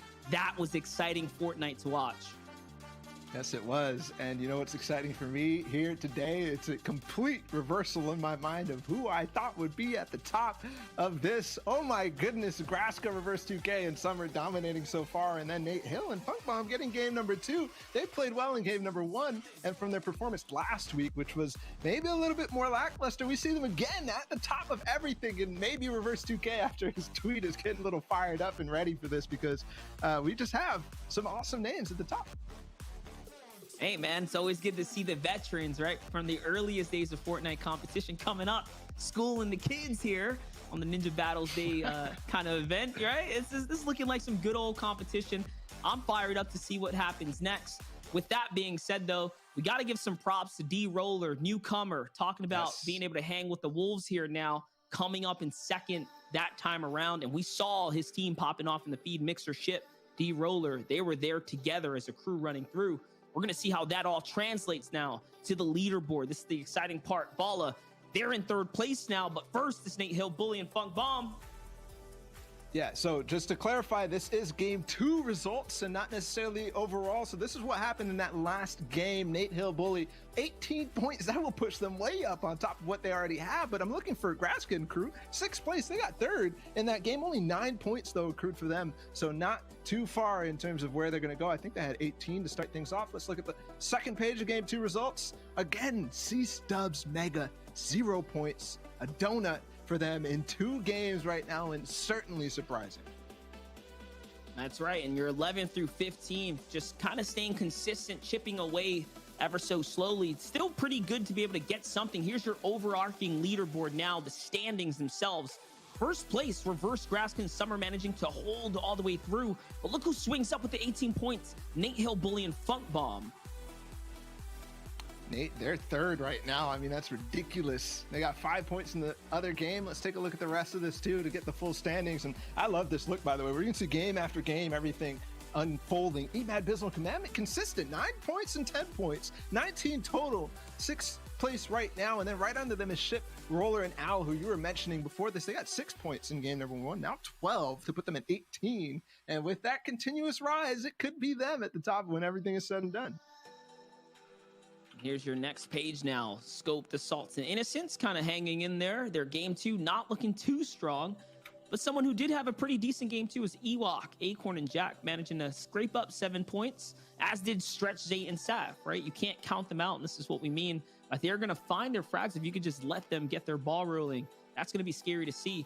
I think the most exciting so far, though, is the fact that Bizzle, Commandment, and Emad just staying consistent. This is why they managed to pull a second last time around, right? Being in that top 3 all the way through to the end of the competition. Or at least that mix of players getting over there. They're potentially going to continue to rise up, but with their score, I'd expect them to be higher than the 7th place that they're at. Regardless, that's the leaderboards. That's where we stand going into game 3. Now, definitely some things to think about. And for me, it's about Grasscut, Reverse 2K, and Crew. I want to see how they actually unfold their entire game plan, because they clearly have a lot of ground to work with and then also getting a lot of good position. That time, I don't know where they ended up. And last time, it looks like they're kind of having a low ground play style in endgame, not really going for these high ground fights. They're not launching on top of height like you see some other teams doing. This team looks to be having a fairly good game plan, just staying down low, staying low key, and winning the game from that. I mean, it was a good call not to go to height in that last game, because that mythic rifle in Bully's hands was connecting every single time. Yes. They really had the momentum in their favor. And let's talk about the early game from Reverse. They're so spread out. We didn't even get to see where their team's landing in full, right? The bigger picture here is that they're somewhat engaging onto craggy cliffs, just a little bit, chipping away at our 2nd place team, Calc, Bucky, right? Sitting down below. That's huge, and I think they know that. I think they know the standings. I think they know how everything is unfolding, and they're going to definitely take some shots down on the craggy, because that could affect them going forward. You remember their strat, right, is to get those barrels in craggy cliffs right off the start. That's definitely something you see out of the top craggy teams multiple times. But when you get tagged after that stage, you have to spend the heals that entire sequence is meant to hold on to. So that definitely could have an effect on Macwood, Calc, and Bucky in this case. And sitting at 2nd place right now, that's definitely the team that they need to stop. That's right. And I mean, things are heating up, guys. If you're just tuning in, we're approaching into game 3 soon. You guys are at the halfway mark. There's only 5 games. Let's talk about what's on the line here. It's $80,000 every single weekend. So these are some big kind of tournament prizings to add up to that bio. We know how much ego these players hold to their earnings. This is where you make it. That Fortnite competitive. Hey, man, it proves your worth, right? Absolutely, I guess, in a sense, but also inflates the egos a little bit too much for some of these guys. We definitely got a taste of that last week. But regardless, I mean, game 3, we got 3 more to go. Looking forward, again, we talked about that rig fight, and I think at this point, if this is basically the last chance for Dubs, Mega, and Crew to really do anything at that fight, but is it really having an impact on the rest of this? Obviously, Riverson and Crew made it out of game 1 with a good lead on everybody, but not necessarily pushing their way up even further from this. I have to wonder, where is basically the focus here to determine the important factors going into game 3? And that's the crazy part, right? There's so many more options when it comes down to that swamp area. There's so much landing space down there. You don't have to take these engagements. I think the pride is there already, though. They lost twice. They probably are going to want to prove themselves, like you said last game, kind of coming all in. We're going to see if they're going to decide to stick together and hound it out there at the rig. It's Cease, Mega, and like you said, Dubs there, who are having the struggle of the lifetime right now in the early game. That's the question. That's the story. We know that Zay and Saf, once they get their ball rolling, they're looking pretty good with Stretch here now. They made some points the last game. We're jumping into the next game, though, guys. Game number 3, the middle of the competition, the middle of the pack here at the Ninja Battles event, week number 2. Things are kicking off, Balla. Let's get it. And it's a similar type of bust as last time. So we'll see exactly if Dubs, Mega, and C's could affect that a little bit. And there we could see Reverse 2K landing at that Craggy Cliff spot again, just briefly on the map, just because we have that prior knowledge. And this is where we saw D-Roller and Owl play. There it is again. Reverse taking these shots to affect the second place team up from that research center. His team down at Orchard, south of him. Here's Nate Hill, Bully, and crew who stand tall in third place with their performance last time, and the win from them, a big split off of the Shark and Frey Islands, potential for them to do really well off of this. And looking here, is there, yes, a contest. It's Dubs, Mega, and then back at it again, full 50-50 in the box. He's stuck by himself. Mega with the pickaxe, and he actually comes out on top of that, more pickaxing going in. Dubs by himself, Keys stuck behind, yes, Dubs connects, he's solo, HP pops one, gets the siphon on the Riverside, and he's basically mad. Wow. He's infuriated. He says, enough of this. Mega, you come with the pickaxe. I'll get the shotgun and clean things up. A sweep from Dubs. 2 eliminations, and they're going to give us the pawn. Definitely want to throw that out there. And now they've got the rig, and they possibly could get rolling. That's right. This is their game, and we talked about were they going to put pride aside? No, they're not. They're holding it to the chest here. They managed to win the rig this time around in a nice little change of events. So if you're a Dubs, a Mega, and Cease fan, you finally get to see what they can do. This is a scary trio. We'll see if they were defeated mentality-wise, or can they bounce back in this competition as the veterans that they are. Here's Ninja, Collazo, and Vivid. This is that wide spread that we spoke about. We saw a piece of in the last game here. Ninja spacing out his territory, landing at the island over here just outside the grotto. This is a nice little getaway retreat for some good loot. See the flopper already in the inventory. The lucky pickup too for the harpoon. So that's going to be a big factor in the speed of which is going to be able to worth it.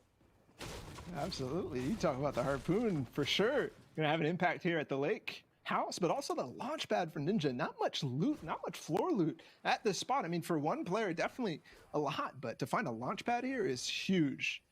Looking down through the grotto, Innocence, Assault, and Scope. This is how they start off assaults. Low HP somehow. I'm wondering if he got an engagement with Brutus. Got a little bit crazy here at the grotto. No matter what, they've got the vault open, and don't forget, this is key to see what they leave here in the vaults. Probably not any weapons, no launch pad, none of that. But what they will leave is certainly more shield that they can carry, because the grotto is ridiculous. Look how many of those agency chests there are.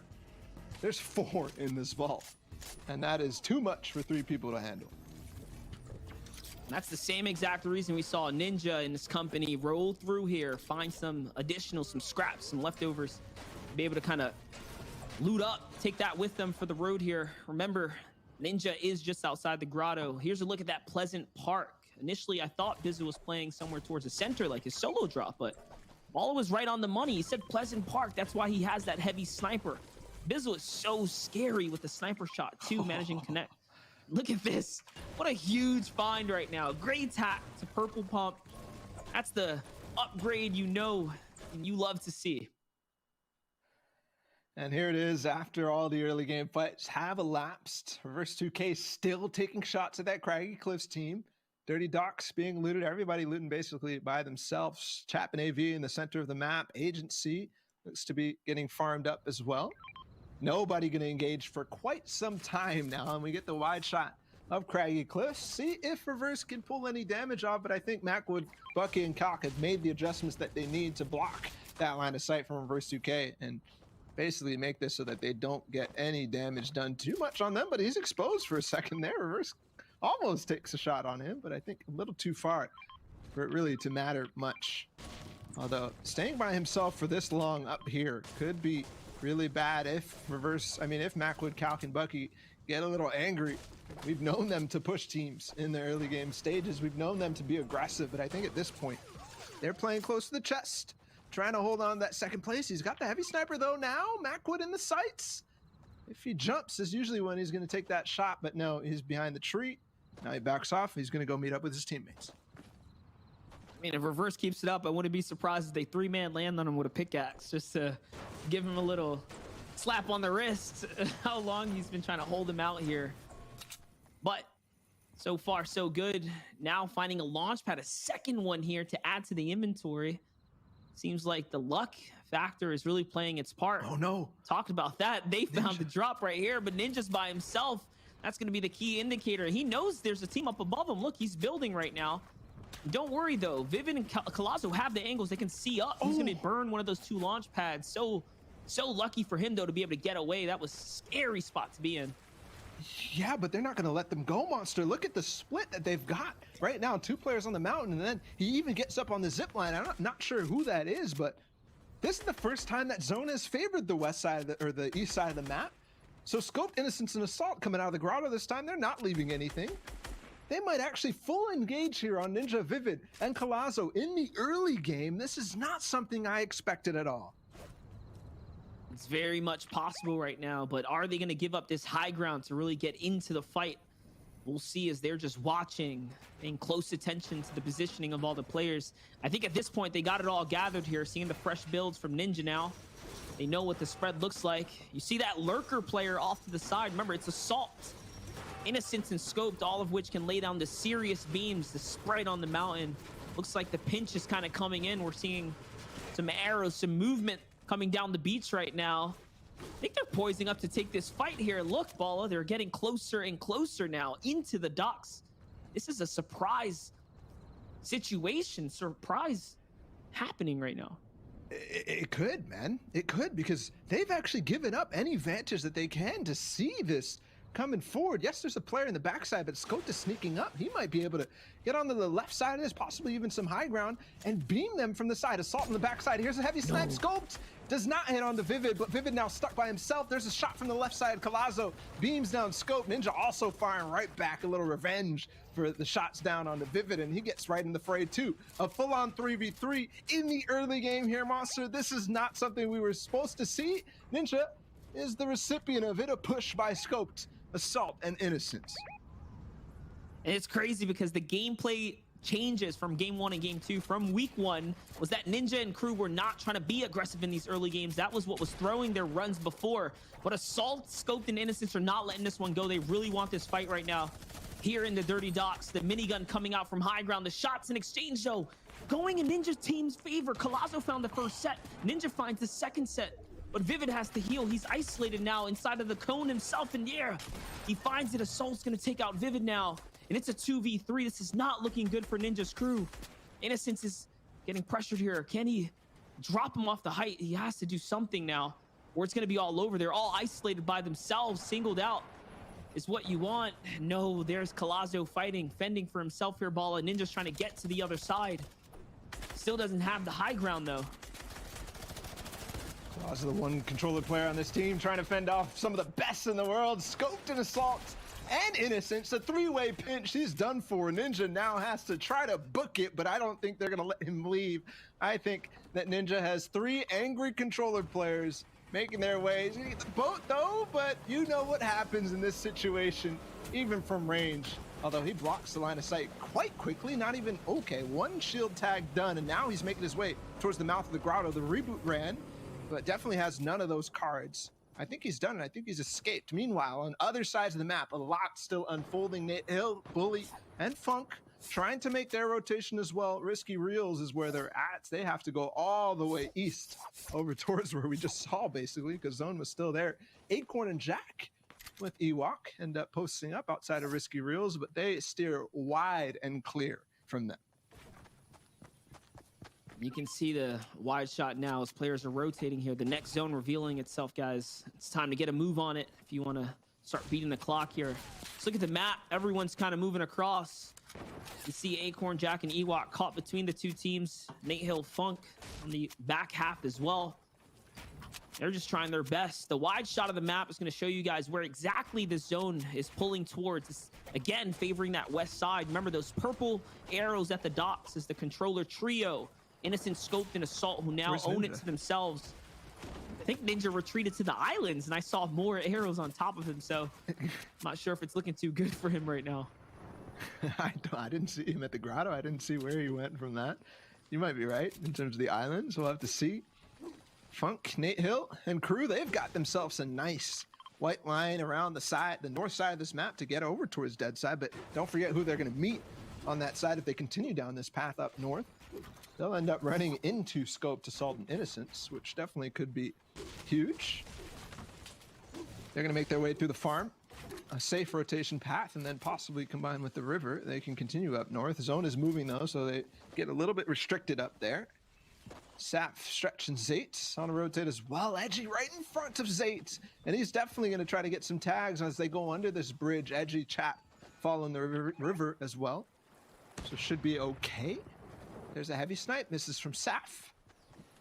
Where else? By the way, I saw reverse pick up an Inlim. That means they continue to push their way up and possibly maintain that lead that they have in first place.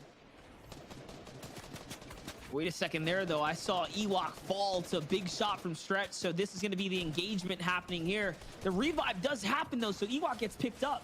She's not down, so at least it's a three-man kind of battle going on here. Jack and Acorn, now the only healthy ones on the team. Here comes Zayt trying to get a piece. He's going to get hit from the side here. Acorn finds a cheeky and sneaky shot. Good piece control here from Zayt as he grabs the floorboard now, trying to jump into the builds. And no, Ewok's going to get taken out. As the engagement was a success, they find her weak and alone outside of the barn there. What a big fight for them. And that's what happens when you're in the middle of the pack. Now just left Acorn and Jack, a very proficient duo against possibly one of the better trios up in this right now. They seem definitely aggressive. They will back up to the metal base that they already had, and that might be the cue for Zayt, Saf, and Stretch to back off a little bit. Edgy's still in the distance. Looks like he's by himself. I'm wondering if Chap and AV, no, they're still up there, I believe. He's in the zone, possibly. Not sure. They're continuing this, though, onto Acorn and Jack, not letting it go. Stretch and trying to get Saf out of the box. They get the pinch on him. Yes, Acorn, huge damage on the Zayt. No, Saf. And now stuck in the metal box. They slow things down. Saf is solo. There's the floppers. They're going to get right back up into fighting space, but they've made this trio pay. That's right, and the players taking shots in as Edgy's crew who came from the outer zone. You can see AV and Chap pulling the revive from the zone, so it's all kinds of action happening here as Stretch gets taken out. Zayt doesn't have much left, goes for the 50-50 and doesn't win to Acorn. And this is what we meant, a proficient duo turning things around as a two-man crew right now. Saf is gonna have to jump in, he catches Jack. And now it's Acorn versus Saf, and Acorn wins that one as well. The big clutch with 18 HP. Edgy and crew are now coming in trying to wrap this up. I don't think he's gonna have enough to survive. But man, No oh way. man, Acorn pulls something crazy right here. And they're hunting right now. And this is the Elim they needed because they just pulled Chap from the grave as they got the reboot ran off. Or AV from the grave now. And this is all loot is theirs. They're back in the game like it never left. Man, that was something special, though, from Acorn and Jack to close out Stretch, Saf, and Zayt. And it even went down to the wire there. The final shots from Saf looked like they were going to be really good, but Jack shoots a little bit faster. Now, Chap, AV, Edgy obviously take advantage of that full-on fight that goes basically down to the wire. They're like, yep, free. This is an easy elimination. They get all the loot from that too, although maybe not the time to actually take huge advantage of it. Looking now to Avery, Booga, and Zypha on the backside of the zone. It's moved off of the dirty dock, so Scoped, Innocence, and crew have had to move off too. They're going to be able to use this. Go up, but you've got to be careful.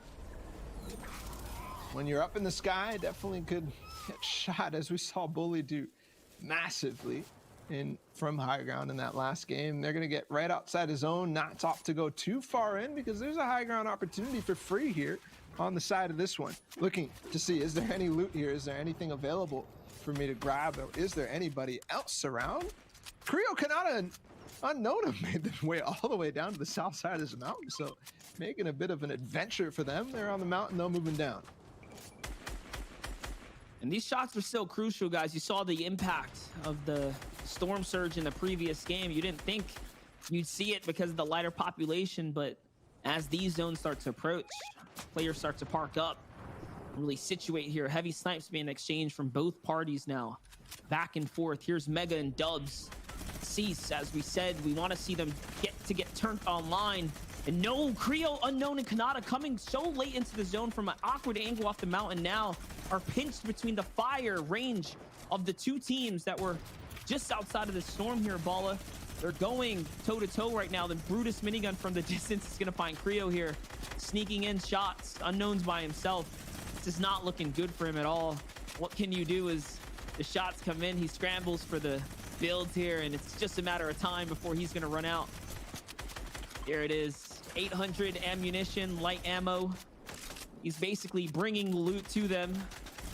Little delivery here. They lost him, though, for a second underneath the building.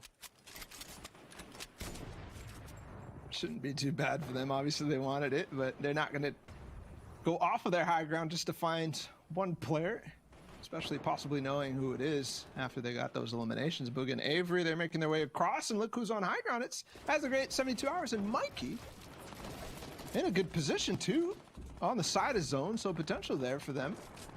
That's huge, and they've been trying game after game, but not necessarily finding the fortune to end up with the zones to make it all count.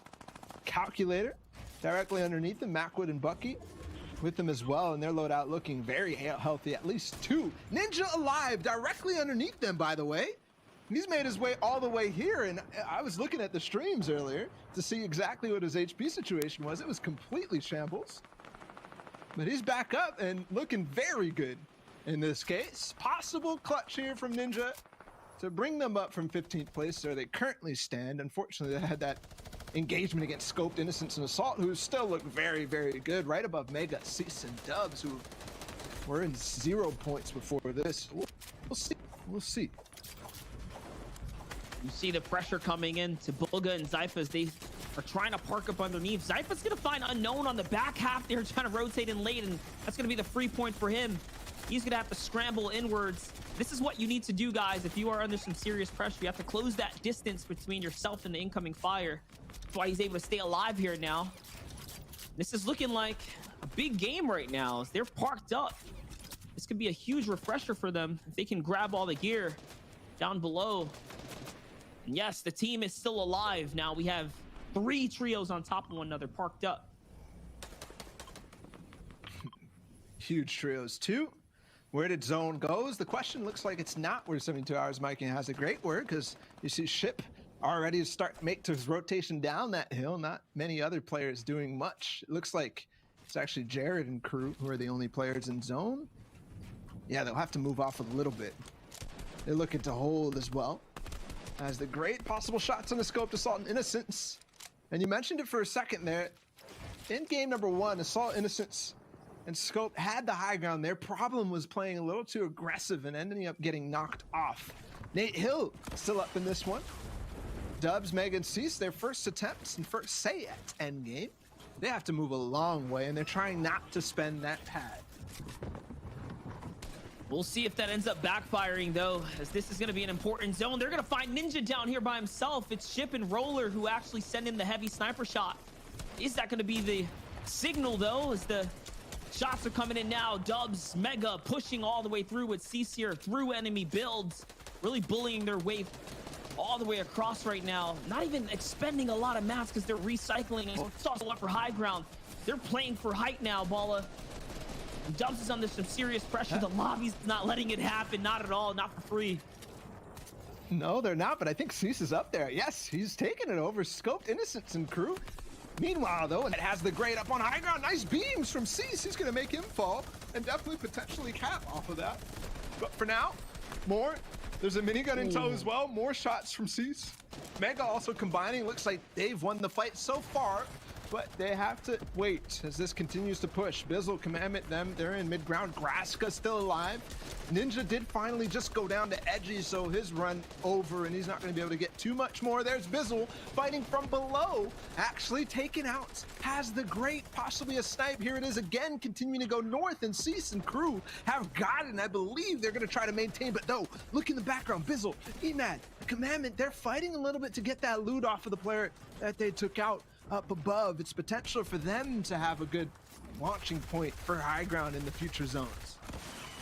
And Edgy's under pressure now. In comes the Rockets here as he's pressured up and backed up against the zone, his whole entire team. They're trying to find their way through. This low ground is not the safe place to be, not at all right now. They're gonna have to burn this launch pad sooner rather than later or face the iron price now. Here comes the rotate all the way across. The launch pads are out. Who's going to be able to claim the throne of heights? It's Bizzle, who's going to be landed on by Cease and Dubs and Mega. They don't want to give this away. They know that they need a big swing back if they want to stay in this game. They had 0 points coming in, Balla. They now have a couple Elims on the threshold on the leaderboard here.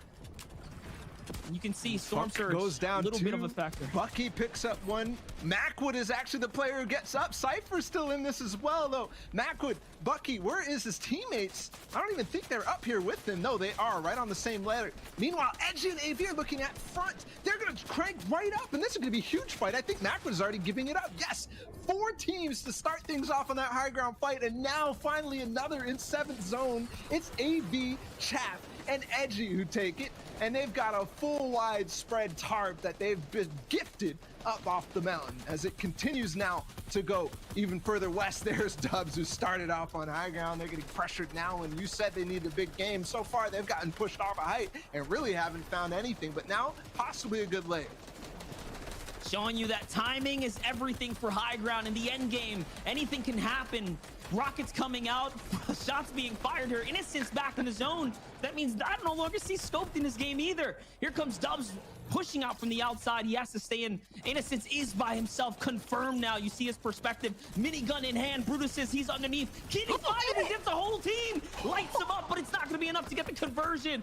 Edgy's still on height, though, firing it out. And wow's this going to be here? Edgy now hit down to no HP, Balla. We're in the final moment. 7 teams remaining as the zone is now looking to close out. They still have height. Nate Hill goes up and hits Edgy with a huge grappler and catches the knock. Oh my gosh, he doesn't have any builds at all here, Balla. He's gonna go back up. He needs the siphon. There's another player. He's still in it.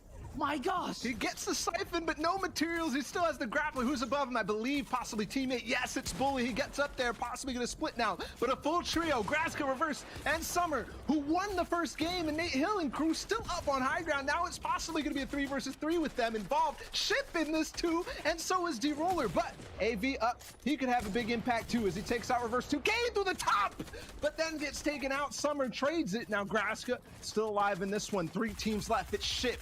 It's Reverse 2K, Summer and crew, and then DeRoller and Owl down on low ground. Where's the other player, I believe, up above? Yes, Nate Hill and Bully too. Owl takes out Reverse, so it's just left to Graska to find anything. DeRoller in zone 2. I think this might be a second win for Nate Hill and crew right now as they're raining down terror, and there's nobody even in zone right now. Last player, it's DeRoller in the zone. There's an AR firing down on him. He only has 4 floppers. Actually, he's gonna be able to take height, and they're down stuck in the water. Do they have any mats? Yes, a little bit. DeRoller 1 versus 2. He can actually make this happen, but the spray coming in, yes, knocked down. And Nate Hill to close things out. The clean pump shot and a second victory royale. Showing you guys the power of the mythic grappler with the back-to-backs in exciting fashion. Nate Hill finding everything, the back-to-back victories. We didn't even think it was possible. He had no builds for a second, but he goes up and just the aggression, Ball. He hits the shots. That was exciting. Oh my goodness, a lot to digest because so many teams who were involved in the top 5 were in that, but also newcomers to the scene, at least in terms of the leaderboard. They were up there, AV, Chap, and crew. And I mean, I have to just give it out to Nate Hill and crew because they took high ground again, but this time it wasn't from 5th zone. It was a little bit more reserved down on mid ground. That's right. But ladies and gentlemen, let's all take a breather. We'll be back in 2 minutes with more Fortnite games.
All right, ladies and gentlemen, welcome back to the Ninja Battles event. We're jumping hot right in. It's Monster G-Face Ball TW here. We're looking at the highlights from the last game. If you missed it, such an exciting game right there.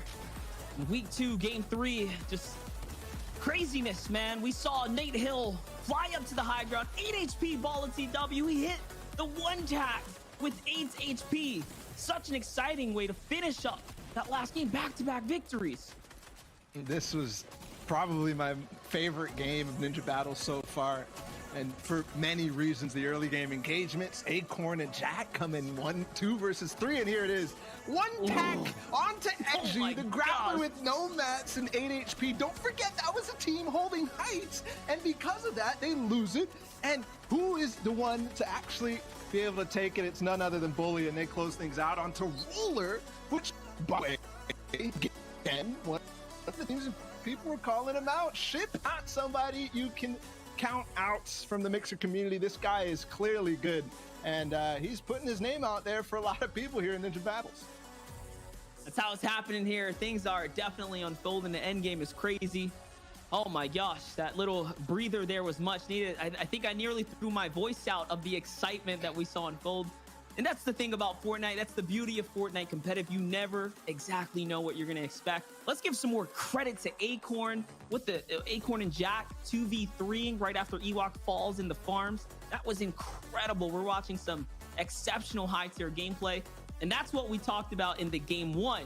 Duos doing big things even against trios. And I think that's why we love trio gameplay.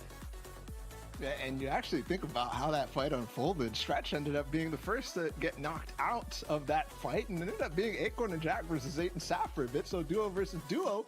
And for the reigning champions of FNCS, I don't know, Acorn and Jack clearly have something to say about that championship no matter what, though. We are going to look forward into game number 4 and also kind of figure out where we're at in terms of Ninja Battles, because we got 2 more games to go, and from what I'm seeing, there's 2 clear favorites right now. It's Reverse 2K's team, actually 3 favorites when I really think about how everything has unfolded. We haven't seen a win out of Ship's team yet, but no matter what, let's take a look at how game 3 actually made an impact on these standings again. 16 points for Nate Hill, Bully, and Funk Bomb, 2 wins in a row, and that should put them up in first, although Reverse Graska and Summer are 12 points of their own, 3rd place in that game overall. That's definitely something that they are not letting go of. And what we're talking about here, guys, this is only the game 3 results, so you're seeing how that game played out for the individual players. Next up, we'll see the full-on leaderboards. So you see that there's a couple players that didn't earn anything that time around, I should say. Ninja, Vivid, Colazo being one of the few. Unknown Army, Kanata, Creo, and others down here. Stretch, Zayt, and Saf, unfortunately, find another bad game into the inventory. And look, in 12th, Macwood, Bucky, and Calf. That's big because they were in 2nd coming in. So now we're going to see an equal shift in the leaderboards now. This is going to be exciting. Here it is. He's got 5 right now. And of course, my gosh, tied at the top right now. Nate Hill, Bully, Funk to Reverse Graska and Summer. Consistency across the board. Oh my goodness, and like we saw in week 1, it's tight. Tie game at the top, but I believe the tiebreakers right now definitely going to Nate Hill and crew because they got the 2 wins in the bag, but don't forget about all the other people who rose up. Look at this though, 7th place, Macwood, Bucky, and Calc have fallen all the way down to 7th. Chap, Edgy, and AB puts themselves up to 6 now. Assault, Scoped, and Innocence, who looked like they could have a really big game, they did, 12 points, but not necessarily the win that they wanted. Looking down even further, who else is starting to have a say on things from the backside?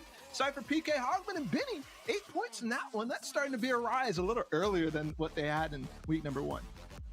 This is still important, guys, because prizing is divvied out after top 12. So that's really the cutoff for these players in the back. They're fighting for that. We're past the halfway mark. It's only game 4 and 5 up ahead of us. In the foreseeable future, if these teams back here on this last page can't really step it up, they're going to be left behind, not scoring any dollars for the day. But 9 points up for C-Stubs and Mega. They were on 0 before this. Now all of a sudden having at least a say for what it's worth here in the competition. I think we got to give a little bit of credit, though, to Emad, Bizzo, and Commandment. They were at 6 before this. Now they're at 3rd place, showing you that the 9 plus 9 and then the points they scored that last time. Slowly but surely getting closer and closer to being in the money. Yeah, like you said, consistency wins out tournaments. And if they're continuing to do this and one of the teams slip at the top, though it's not looking like that, Monster, because teams in the top are really playing consistent too. And you're playing consistent with better results almost in terms of Bully and crew. So we'll have to see. I think they could definitely rise up. They did last week, don't forget, with the win that Mega had in that one. But obviously he's not on that team right now. Still the same kind of story though for Commandment, Bizzle, and E-Man. Looking forward also, I have to wonder if Scoped, Innocence, and Assault are going to continue to maybe start to push down into Dirty Docks and fight against Ninja and crew, because that could be really huge for them. Not only their confidence going forward, but also getting that, I mean, you think of a team out at Grotto not necessarily needing too much, but if they can get those eliminations like they did against Vivid, against Colazo, against Ninja, that could be a confidence boost, but also some extra loot advantage from going forward. That's the thing, right? Those early points matter, right? You're more likely to be able to find a safe fight, especially if you catch zone like that. So I think the worst nightmare for Ninja and his team is if the zone falls on them again and they stick around too long and have that low elevation naturally, because that was what Scoped, Innocence, and their last teammate Assault there took advantage of. They took advantage of the natural position that they had. 100%. And I also have to point out that Ninja right now in 19th place, he's just above his brother in Bearded Blevin, so that could also be an interesting thing to see what the brotherly rivalry is going to be like. Looking forward though, Monster, game number 4. We've got 2 more to go, and we always bring it back to the rig. I don't really want to go there this time. I want to go towards Young Calc, Macwood, and crew as we hop into game 4, because for them, it is starting to look like they're going to need one of those wins. They're going to need the important thing. Out of Craggy Cliffs, they get the uncontested spots, but they're not doing the massive things that they were doing in week 1 of Ninja Battles. This time, it's a little lackluster, even though they find themselves in 7th place. And here you're seeing the spread outs of all the players now. If you're wondering where they're landing, Bizzle, Commandment, E-Man, 3rd place right now, have Pleasant Park to themselves. Heavy Sniper being the key component to the loadout and the success in the previous games. Riverson still here with Knight and Keys. Are going to see the same engagement here at the rig. We know it's going to happen. It's inevitable. And take a look. They're all landing for the same spots. And Riverson's, yes, close enough to be a part of the conversation here. He's gonna find what might be the best thing you can find. It's a blue pump and some minis to kick it off, and now he has the lead here. He's at the helipad though, putting in some shots. Balla, who's gonna take this one away is the question. A completely different change of pace into what we've been seeing the rest of this time. There's Dubs. He's gonna go right on the Knight. Yes, there's the pace that we were looking for. He's gonna get on the body though, and that might end up costing him because he didn't get mats from that. He did get the siphon, so he's still alive. Riverson at the same time has a 50-50 onto Siege, but it's a much better engagement this time because he's full HP. Now on the Mega, it's just Dubs again. Keys still in this too. As things slow down and get more intense, there's really not much to elongate this fight because the materials here at the rig are really scarce. It's really hard to actually come up with a base, so nobody can hold the walls. Dubs gets on a wall, and Keys finds his face as they shake him down again, and this is a story we've seen time and time again. Now Mega stuck on his lonesome. He's out of here. Way far away down the rig in 72 hours also. Cheating a little bit down to the outposts at the south of the Slurpy Swamps. That's it. The feed should be lighting up soon as they know exactly where Mega is. So we're going to hop over to the Dirty Docks though. There it is. Riverson finds Mega. Ninja, Vivid, and Colazo have the zone here. Will we see Scoped, Innocence, and Assault rotate info this time again? And more importantly, will Ninja, Vivid, and Colazo be on the lookout? That was the reason that Ninja didn't have his teammates in that previous game. Still putting up a pretty good rotate though, and looking at a different rotate now as Slurpy Swamp comes in and tries to get a piece of Keys and Riverson, and they're going to go in. Kanata's going to find Keys down below, and it's going to be successful. Look at the edits. The shakedown comes, and now he has his teammates to back him up. They're and they in the lead definitely here. know what the situation was going down here at the rig before because of the action feed lighting up for them, so they knew that they've already lost one at least, and the entire other squad was wiped, so this should be a favorable engagement. They've just got to find where Riverside is, and I think they just heard that open up. No, I think they're just shooting random players. No, they're all 3 around him now. He's trying not to make any noise. Oh. No shotgun out. He has to take out the wall, and hopefully he can escape out the top. Yes, he does. And now some time to buy, but 0 mats, and this is what I was talking about.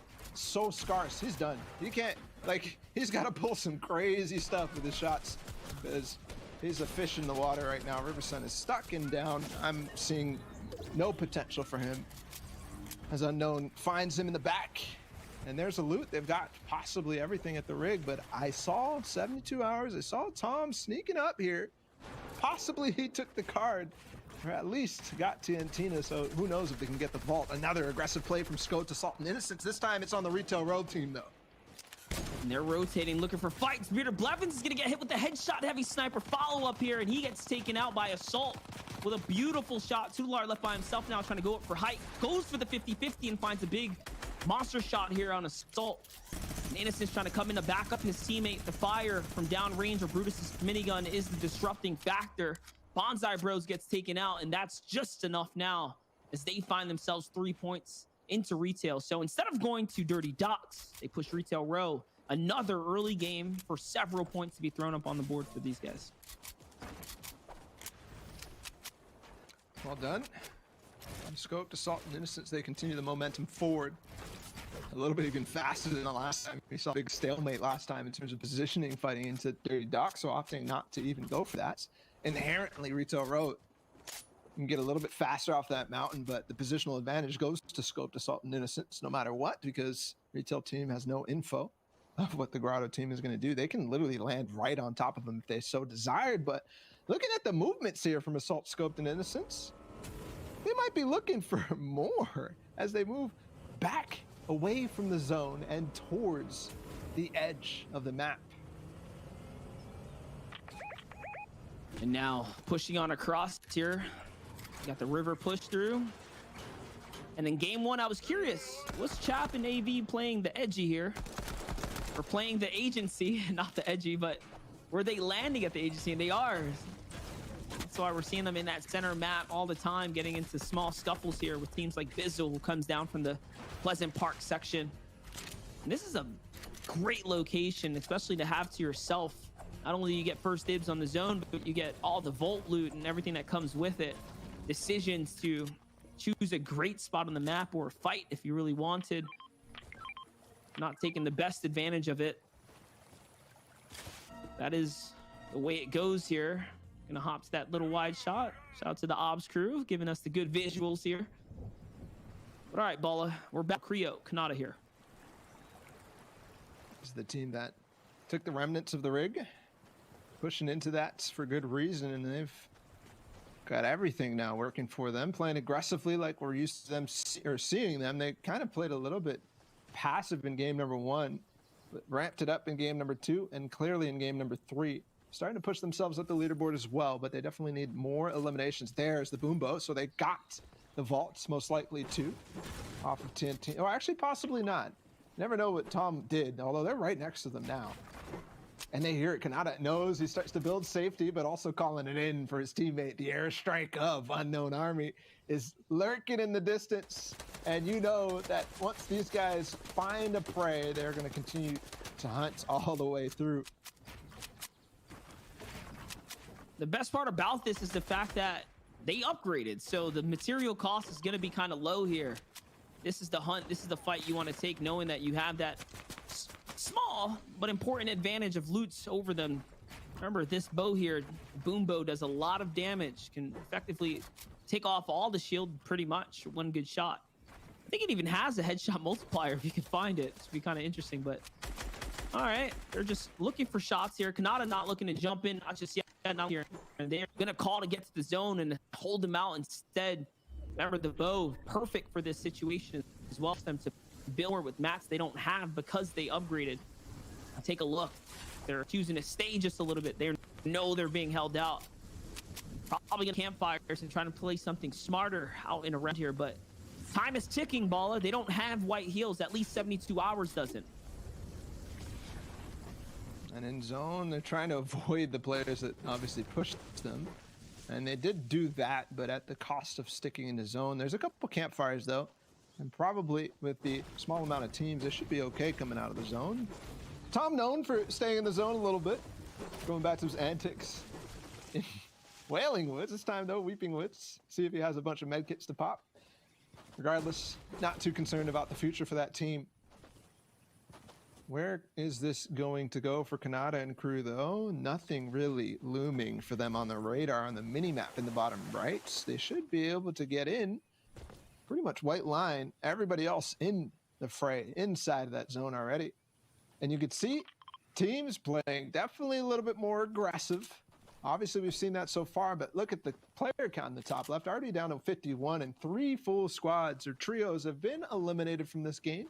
Out of the 20 that we start with, there's Ship, Owl, and DeRoller, who are up there in terms of points. They're really, really close to taking week 2, especially if they continue the prowess that they've had. And Monster Roller is on the rise as a player who should be known in the competitive scene. We saw his rise in the solos pretty out of nowhere. That's right. These are the newfound faces we saw. We're referencing the Invitational FNCS that just unfolded recently. We're coming into a new solo season, though. I'm curious, for all you guys at home, I'm sure you're all as excited as we are for that new season coming around the corner. It's a lot of battling unfolding here, though. Positioning being taken up. We can expect that we're going to see Zayt, Stretch, Saf back around here, possibly Ewok and crew nearby as well, as we saw in the past, in the last game.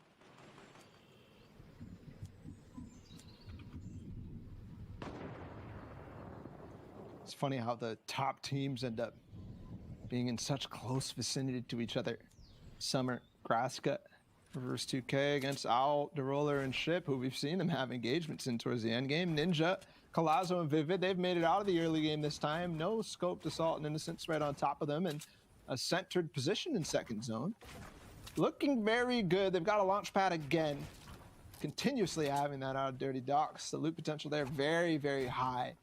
But they've got to get something going here if they want to improve on week 1's performance. Right now, not looking likely that they can get one of those top 3s, but at least they can get themselves into the pricing. Top 12. Gotta be careful as Heavy Snipes get so close. That can be the change right there. We saw Bizzle do it in game 1. We caught Hogman with it. All of a sudden, they were left without a player. Benny, crew.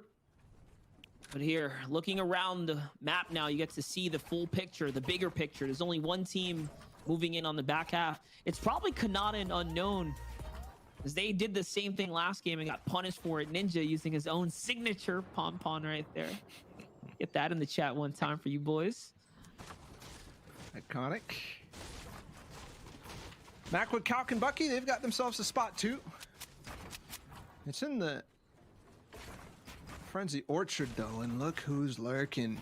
This is dangerous, I'd say, for Nate Hill, Funk Mom, and crew. Yes, they can play aggressive themselves, but if they get too close to Calc, Macwood, and Bucky, they might end up pouncing on them. And these guys have kind of fallen out. Okay, cool. They have moved away. They're actually going to rotate even farther up north and away from this orchard. And they might have full rain on this north side. Everybody going to be basically coming nowhere actually on the Steamy Stack side at all. And that's because I think it's uncontested, Monster, which is surprising to say. That's how it all kind of unfolds here. This could play really, really good for Reverse K Graska's team in summer because of the fact that it's favoring their landing spot more or less. Remember, they're at 39 points, tied for first place right now. In second, Punisher, Nick A30, and Glaisto trying to rotate across. They're just close to AV and Chap, who take it down river right now. Take a look. Colazo, Ninja, Vivid have that prime positioning, that little bit of height here.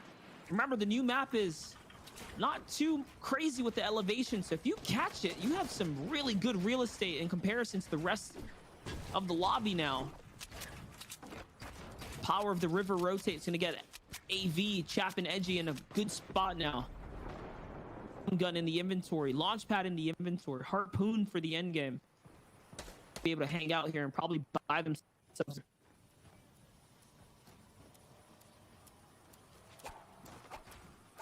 Ninja on height. There's potential for them to really do such on this lobby third zone, and there's ish potential for them to get fourth. Ship and Owl still there in as well. They've got themselves a new base down on low ground, a little bit more centered as well. So continuing to push the agenda. AV, Edgy, and Chad, they're starting to push their way up too, don't forget. Where are they going to end up, though, is the key. They were around 7th place, right around where Macwood, Calc, and Bucky have left themselves. Looking to see where did Funk Bomb and Nate Hill end up. Also curious where Reverse 2K and crew are, because I haven't seen them quite yet. There's Nate Hill and crew. Oh, a heavy snipe coming in from the side, and it's Zate, Saf, and Stretch who have been pushing mid-game fights time and time again. Gonna pounce right on this. Bully trying to get involved. Funk Bomb actually backs off. Bully was going straight for it. This time, though, they get that finish, and they realize there's no saving Nate's. And another heavy snipe onto Funk. At least a sniper shot. It's Reverse and crew who are actually going to be firing down on them, and things are looking really bad now for Funk and Bully, but they've found themselves and carved themselves a spot that should give them a little bit more room now. But I'm curious how this is going to go for them. They still have plenty of heals and a launch pad to work with.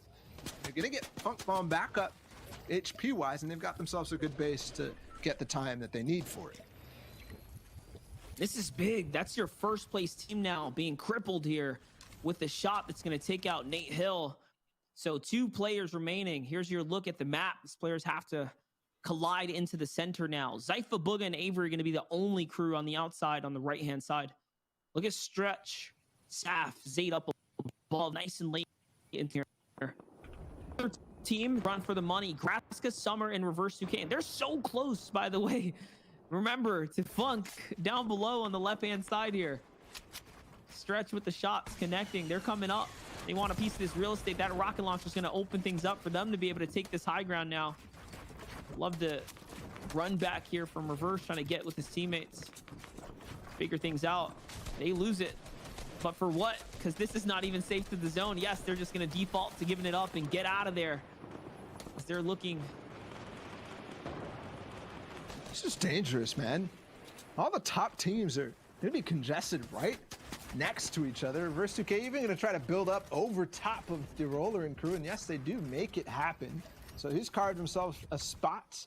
But I mean, Zayt and Saf are there behind them, Funk and Bully behind them as well, Macwood and Calc going to be right on top of them. I mean, this is some of the best teams in the tournament right here, going to be right on top of each other. And when I say best teams, but also the teams in contention for the top. So it could be a bad possible game looking at the overall for all of those teams. So maybe an opportunity here for somebody new to take the scene. Stretch has actually gotten the grappler off of Nate Hill, who we saw put it to great use last game and basically secure it for his team. This is why we got to bring that focus to Emad, Bizzle, Commandment. They are in 3rd place, so with the other teams contesting one another, that gives them all the opportunity and room to really come up, steal this competition away, and make it close coming into the final runs here. This is game 4, guys, so with only 5 runs remaining, we're halfway through this game right here. It's the final moments now. Bigger picture, Bala. See the players, you see the zone. Who is going to catch the half in, half out? Yeah. Big potential for Booga and Avery and crew if they do get it. Ninja on a fight as well. He's chasing down Cypher. PK, good friends of him. And they sneak an RPG. Okay, good thing that was actually missed on the backside of that. Good pinch on this as well. Hogman and Cypher low, and the pinch is coming in. AR spray will finish this off. Yes, Cypher goes down, and Ninja finishes them off. They get the refresh, and they also catch zone nearby. So 1 elimination. Ninja, Vivid, and Colazzo start to push themselves up, but they're going to have to settle for low ground here. Who is it who's going to end up taking the high ground? And who is it? I believe Emad Commandment. They're close, but they're still mid-ground, at least in terms of elevation. Parallel with Ninja and crew. Saf is dying on the rotation as well. Stretch in trouble himself. He's got the grappler, though. He did make it in his zone. He might even be able to get the pickup on Zay. Yes, nobody firing on him. Ninja playing aggressive still, though. No. Calm in his box, actually. They pick up an RPG. Yeah, just looking to control this low ground right now, trying to find what they can. Here's Innocent scoped and Assault. They had that high ground early last time around. Let's see if they can snag it away. No, Ewok, Jack, and Acorn are actually up there right now. Your first place team is looking super hurt as Reverse doesn't have much HP. Look at it's coming in.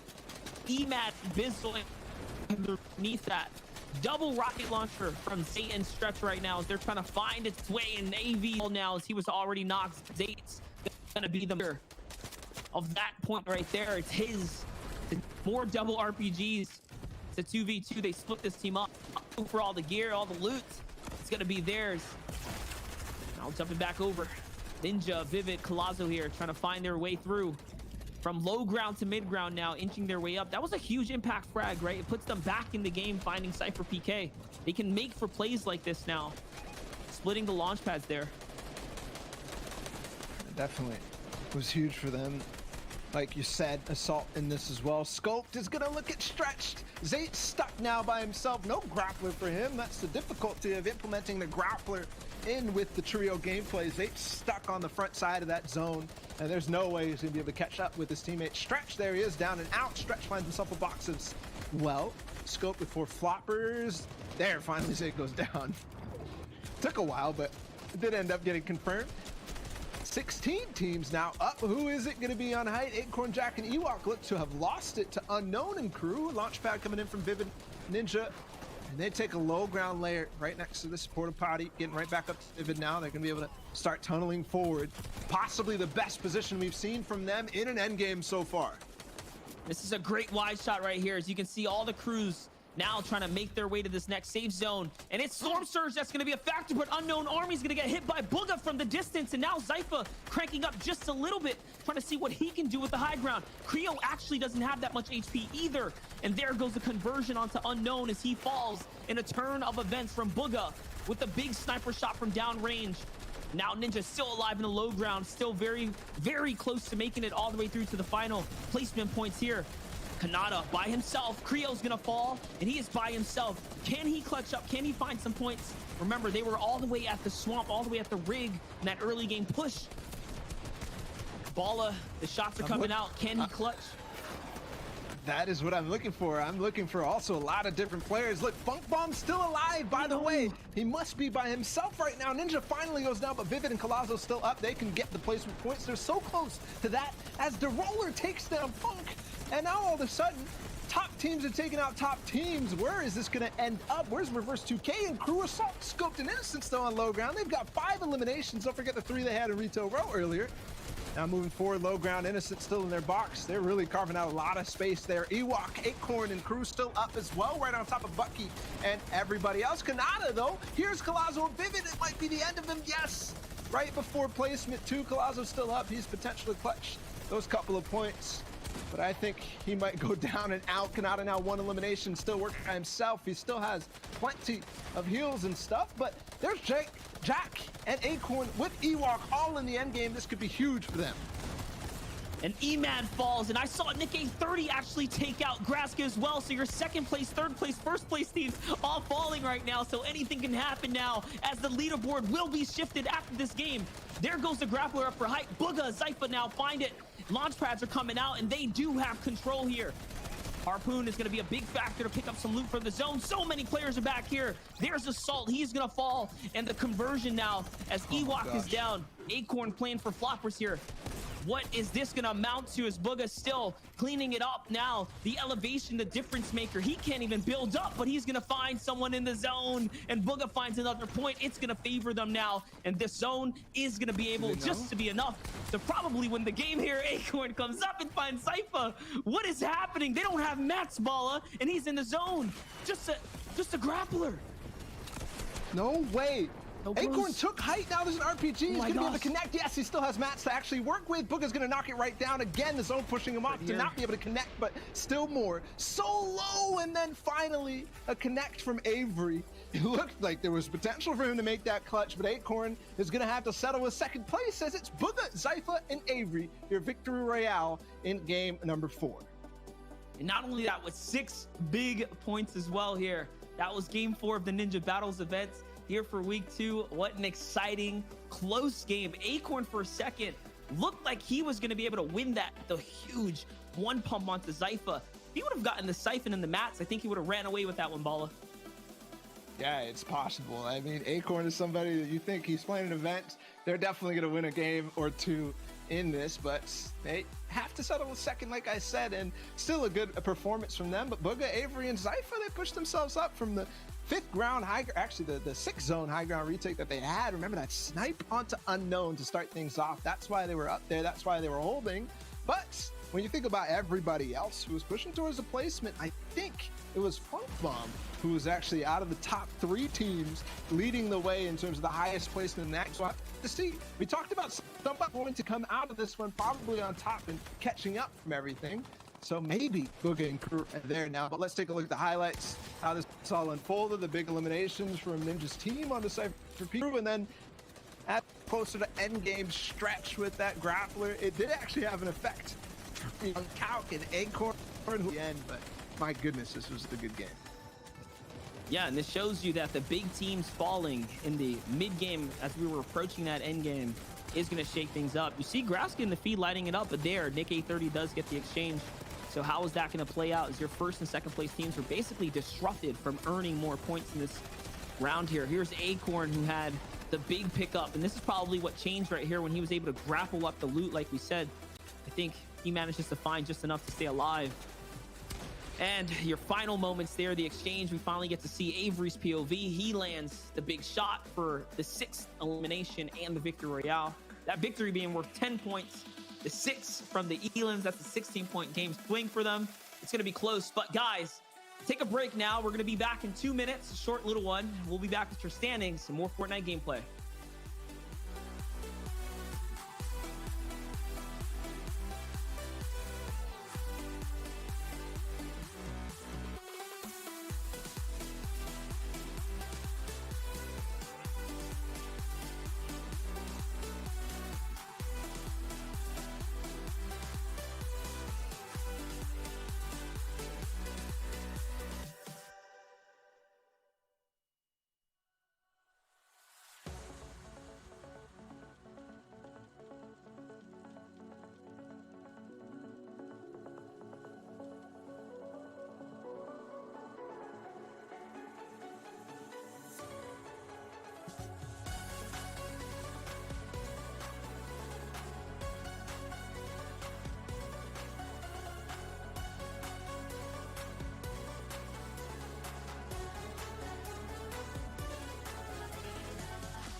All right, big games and big swings coming out in that previous run here. Welcome back, ladies and gentlemen. It's week 2 of the Ninja Battles event. I'm Monster D-Face, joined by my good friend Balla TW. We've been covering the action today. The community response has been fun and exciting. I mean, that last game was a great one, and I think it's really going to shake up the standings and make this competition so much closer for the 80,000 Balla. That I think it could, but we still have no conclusion, no closure on a lot of stories in game number 4. Thankfully, we're going to be able to look at the standings to do that, because there was a lot, I mean, that we may have not really understood. Here it is. The game 4 results is not overall results. Bugha, Zypha, and Avery at the top. Assault, Scoped, and Innocence actually with the eliminations that they got 10 to keep them in the second place for that game. Acorn and Jack rise up as well, but look at this. Monster, when you look and think about who was in contention for first place, you see none of these guys actually in even the top 10. That is true. And that's what I meant by the competition is going to be so much closer as we approach this last run here. Look at that. Down at the bottom, Nate Hill, Bully, Funk Bomb. 8 teams, no points scored that time around, putting them to a dead halt that game. And only 2 for Reverse Graska and Summer. Where is, and this is who I'm looking for right now, EMAD, Bizo, and Commandment. How much did they score? They were in that first 8 page. points. Yeah.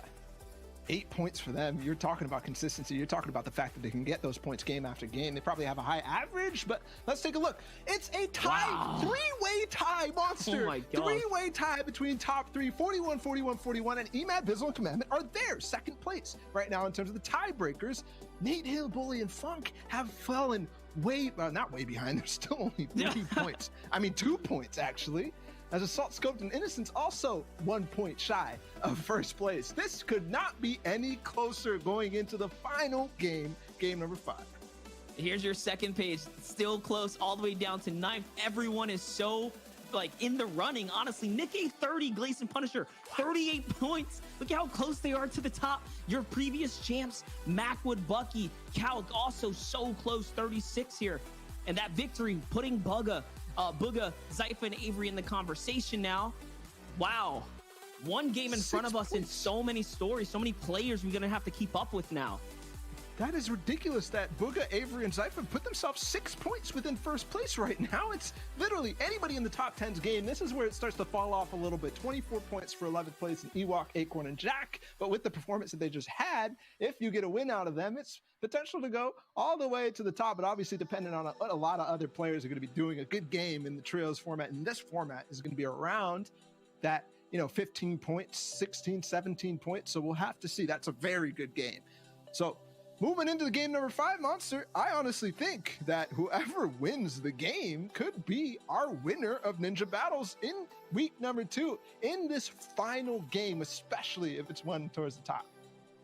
And I mean, lucky for us, we're not going to need photographic memory to keep up with the leaderboards because of how close it is. I mean, honestly, every engagement is going to hold so much weight, right? So much weight. Every single fight is going to be so important. There's a lot of important things on the line here, though, Ball. Let's talk about it. Yeah, absolutely. A lot of important things going on in the world right now. If you aren't aware, the Ninja Battles is running a charity donation drive. Look down below. It's the Tiltify link. We are raising money for the NAACP Empowerment Fund. So if you guys have been following Ninja and basically his conversation that he's having, the conversation that everybody is having in terms of fighting racial injustice and inequality and police brutality and everything going on right now, make sure that you are paying attention. And if you are so inclined, donate in the link down below because it's important, guys. It really is. And I have to commend Ninja and all the other creators for having the conversation because Black Lives Matter and it's not going anywhere we just have to continue having these conversations. So thank you to Ninja. Thank you to Ninja Battles and everybody involved in this to make that possible. Please consider, guys, down below. That's right. Things are cooking up here, guys. We're at the very tail end of the day, the competition. We knew that week 2 was going to be exciting with the Arena Mode introduction back into Fortnite. I mean, the competitive community standing with us on this one as well. Thank you guys for tuning in from home. Here we go, guys. The last battle boss of the week is underway. It's week 2, game number 5 now as we're jumping into the battle bus. Things are going to be popping off here, Balla. We know it. It's a great battle bus. Look at all the llamas on the northern half of the map. This is going to be crazy. Oh my gosh.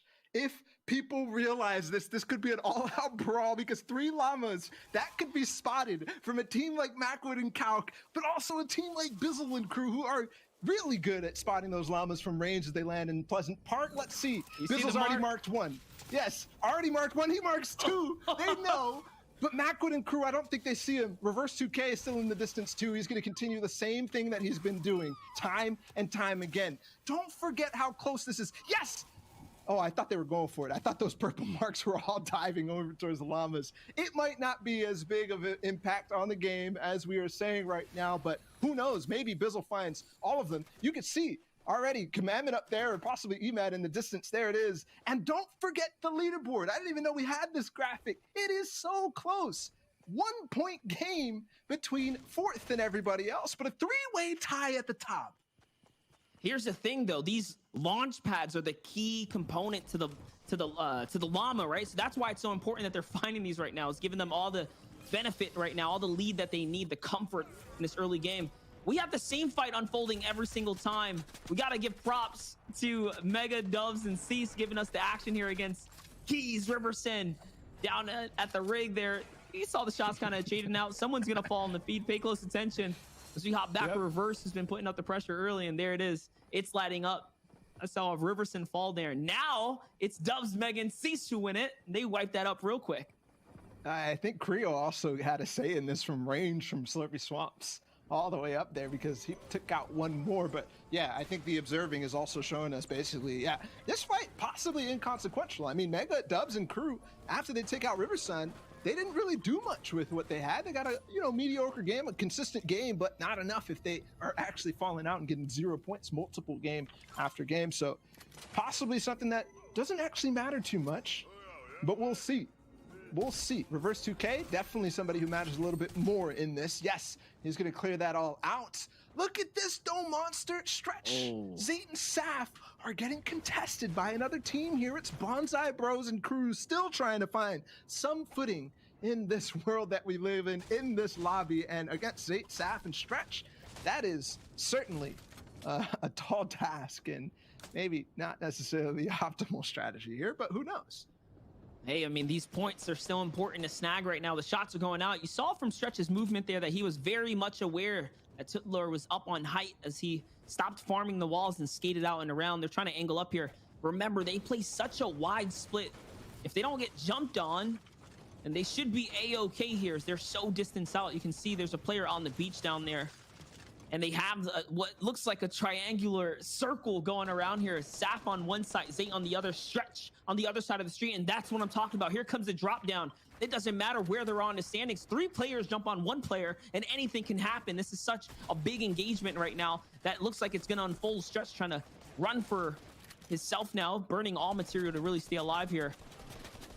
And I think Zayt's coming from behind from the hotel section. And now the tables might turn here, Bala. They're surrounding them. Yes. This is a bait and switch if I've ever seen one. Look at this. 3 ways. They've got all sides completely trapped on Bearded Blevins, Bonsai Bros, and Tutelar. And there's nowhere to run. There's nowhere to hide. The best opportunity they have right now is to pounce on one side. But look at Zayt. They don't even know he's there. And he takes out Tutelar instantly. And Bearded Blevins, Tyler's brother, is going to get beamed as well, taken out. And there we go. This is going to be the cleanest fight I think we've seen from Zayt, Saf, and Crew. And this is all on the backs of positional play. I mean, there was nothing flashy in this at all, Monster. Literally, from the start, they basically just ran away with Stretch, found the position that they need as they funneled Bonsai Bros and Crew into one little small section at this RV park and clean up without basically any damage done on the backside. Keeping it textbook and keeping it clean right there. Gotta give a shout out to Bearded Blevins and the team coming in playing today, putting up a fight for their 5 games, stepping up, doing some Fortnite action, some good brotherly love right there, coming in supporting the family. It's awesome to see. Hey, man. They're one of the few people who are brave enough to take out and to go against this competitive field in terms of, players who might not necessarily be as skilled in terms of competitive Fortnite, but they want to have some content made, and they certainly did today. They started things off at game number 1, fighting Ship and Crew, who were one of the better teams, or are still one of the better teams in this right now in the standings. So they've had some impact. They've gotten a couple of points, a couple eliminations. So huge props to them for sure. Here's Benny Hogman and Cypher PK now cutting across, rotating directly into what might be, I think it was AV and Chap who were coming out of the agency. No, it's someone else who's nearby. There's Unknown Army who's on the heels of Benny, putting the shots in from the Weeping Woods. Remember, he's got Kanata to back him up here. They play nice and close to one another. We see it every single time we jump in. Right off the heels. That's what a good trio would do. Let's take a look, though. They're just using these builds, having them really burn their heavy mats as they're going up. If you think about it, this metal is so precious. There's not much to farm the rest of this side of the map here. So this is going to be kind of unfortunate for them. But all right, now they're forced into their defensive stance with high ground, Bala. Let's see if Kanata and Unknown feel the need to take this fight. this is a spot that we've seen Cypher, Benny, and Hogman be in multiple times. It hasn't necessarily paid off for them, but you talked about the advantage of high ground starting these fights off, similar to what we saw from Zayt and Crew, but Kanata gets the nice cone on the Hogman to start things off. They trade damage, though, and another box onto both players, Cypher and Benny. And we'll see if this is going to close out in favor of one side or the other. Cypher's still stuck in the box, not moving fast enough against Kanata and Crew. And yes, he's down and out. Unknown comes to the backside, and this might be over before it really even started. Oh, another big bump from Kanata to close things out onto Benny. Hogman down, chased by Creo. And now they've got the position. Look how far actually Creo chased Hogman down that mountain. He's building up the side of it while his teammates are still up above. I mean, you talk about reacting fast enough. Can you to someone like Kanata? He was landing a shot and closing the edit before you could even blink there. Completely worked him out. But here's young Kauk. This is a big fight. It's Acorn Ewok who's up on high. And Kauk off in the distance. Oh my gosh, takes a lot of fall damage. This is a very, very crucial fight. Remember, everyone's so close in the standings. Every fight having that much more weight and what it can do to the leaderboards and how it can shift the competition now. Here in week 2, Macwood already out this game, by the way. So it's a 2v3 against Acorn and Jack. We already know they're an elite duo coupled with Ewok now. Ewok putting in work right now. Box to box. Young Kauk is going to find a shot onto Jack, but it's not going to be a big one. Not one to back him off, not just yet. Young Kauk swinging around now here. Pretty good. This is a section in time also where I just have to love watching these players engage in fights like this because they're just so quick. They don't care anymore. They're just like, they need to get these points. They need to get the eliminations. Kauk and Crew obviously fighting for that because they are trying to catch up and gain some ground on the rest of them. And it's just so quick. Acorn, and the fact that they're keeping tabs on where everybody is. Acorn tries to build up, but young Kauk puts them right back down. And right now, I don't think that any side has made any progress on each other at all. No, but even as a two-man team, you see that they are playing very good offense and defense. As a heavy snipe comes from downrange, and now all of a sudden the pressure is unfortunate, but it's on to Kauk here, who doesn't have much. Bucky is going to be the reason that they're able to kind of hold back, but does Bucky know that shot came from somewhere else, somewhere from the agency? Because it could have been a henchman, honestly. You never know, but Kauk's going to get hit right there by Jack as he jumps up into the box, and now Bucky has to do it by himself. He finds Acorn. That's so big. Can he get these minis off in time? Ewok also getting shot pretty hard there. But I think she's going to do her job. She's already getting the res off on Acorn. Jack just needs to hold on against this, and he even claps back. Bucky gets tagged a little bit. Now he takes the wall and the cone. He's got it all. Oh my goodness. Takes out Jack. What? And now he takes out even another one. Ewok now does get Acorn up, though, and she does even crack back. The full finish, though, has happened for Bucky, so not going to be another revive. 1 versus 2, and now what young Kauk was doing as Bucky was up above, he's doing as he actually goes down to pick up young Kauk. Potential here. Remember, they're healing up above because of the damage that he's actually inflicted. He's gotten the siphon, so he's chilling. He picks up young Kauk, and they have fighting chances back, but young Kauk probably doesn't have too much materials because he was doing all the fighting down on low ground. And they're able to re-heal now as the fight is completely reset. What a 2v3 situation that we just watched unfold. I'm almost willing to bet that was a henchman that sniped young Kauk now, looking at it. Because no one else fired after that. So that little bit of a difference maker here. But they want the rest of this action here, Ball. They're going back up. Ewok doesn't want any piece of it. They're going to set the launch pad and bail out of here. Yeah, that they are. Bucky's going to take a couple tags. They might continue to chase, but with 13 builds on Bucky, and I think they split materials onto Kauk, so probably similar situation for them. They're going to continue right onto agency, but they're looking back. And I think they even got the card, so Ewok going straight for the reboot. Acorn just has to hold on to force things back to where they started, a 2 versus 3 in favor of Acorn and Jack.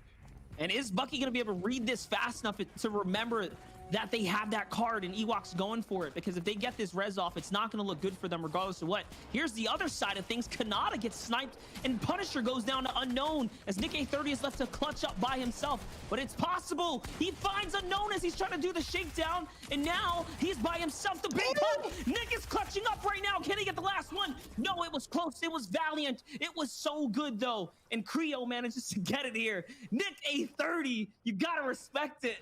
That was well played. So close to having the Reddit headlines as Nick K31 versus threes, Kanata, Wow. Unknown, and Creo. Literally one shot left. I think he ran out of ammo in his shotgun. So unfortunately, he's not going to continue towards this. And don't forget that they were close too. I think they were within 4 points of that first place spot. So also one of those teams playing consistent. Meanwhile, what else is happening on the map? Because things are getting hectic in this final game. If you're unfamiliar with competitive Fortnite, this tends to happen, and Ninja Battles is no different. That's right. And just to clarify, they were in 7th place, by the way, with 38 points. That was the crucial elim potentially for them right there.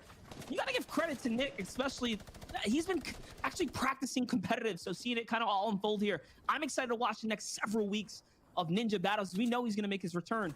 But all right, let's get in with the more important action. The players that are alive right now in the final game, we know we have a fly-in graphic. I would love to see it so we can see where players are standing right now, because all these engagements are important. Staff is up top right now with Stretch and Zate still alive. And it looks like Staff just finds typical gamer here. Anonymous 72 hours here putting in these shots. And look, Stretch falls to Has the Great. So this third party right here is really ruining Zate Saf right now, because they're no longer have Stretch. Stretch is down, and there another shot comes in. It's Bully from the other side.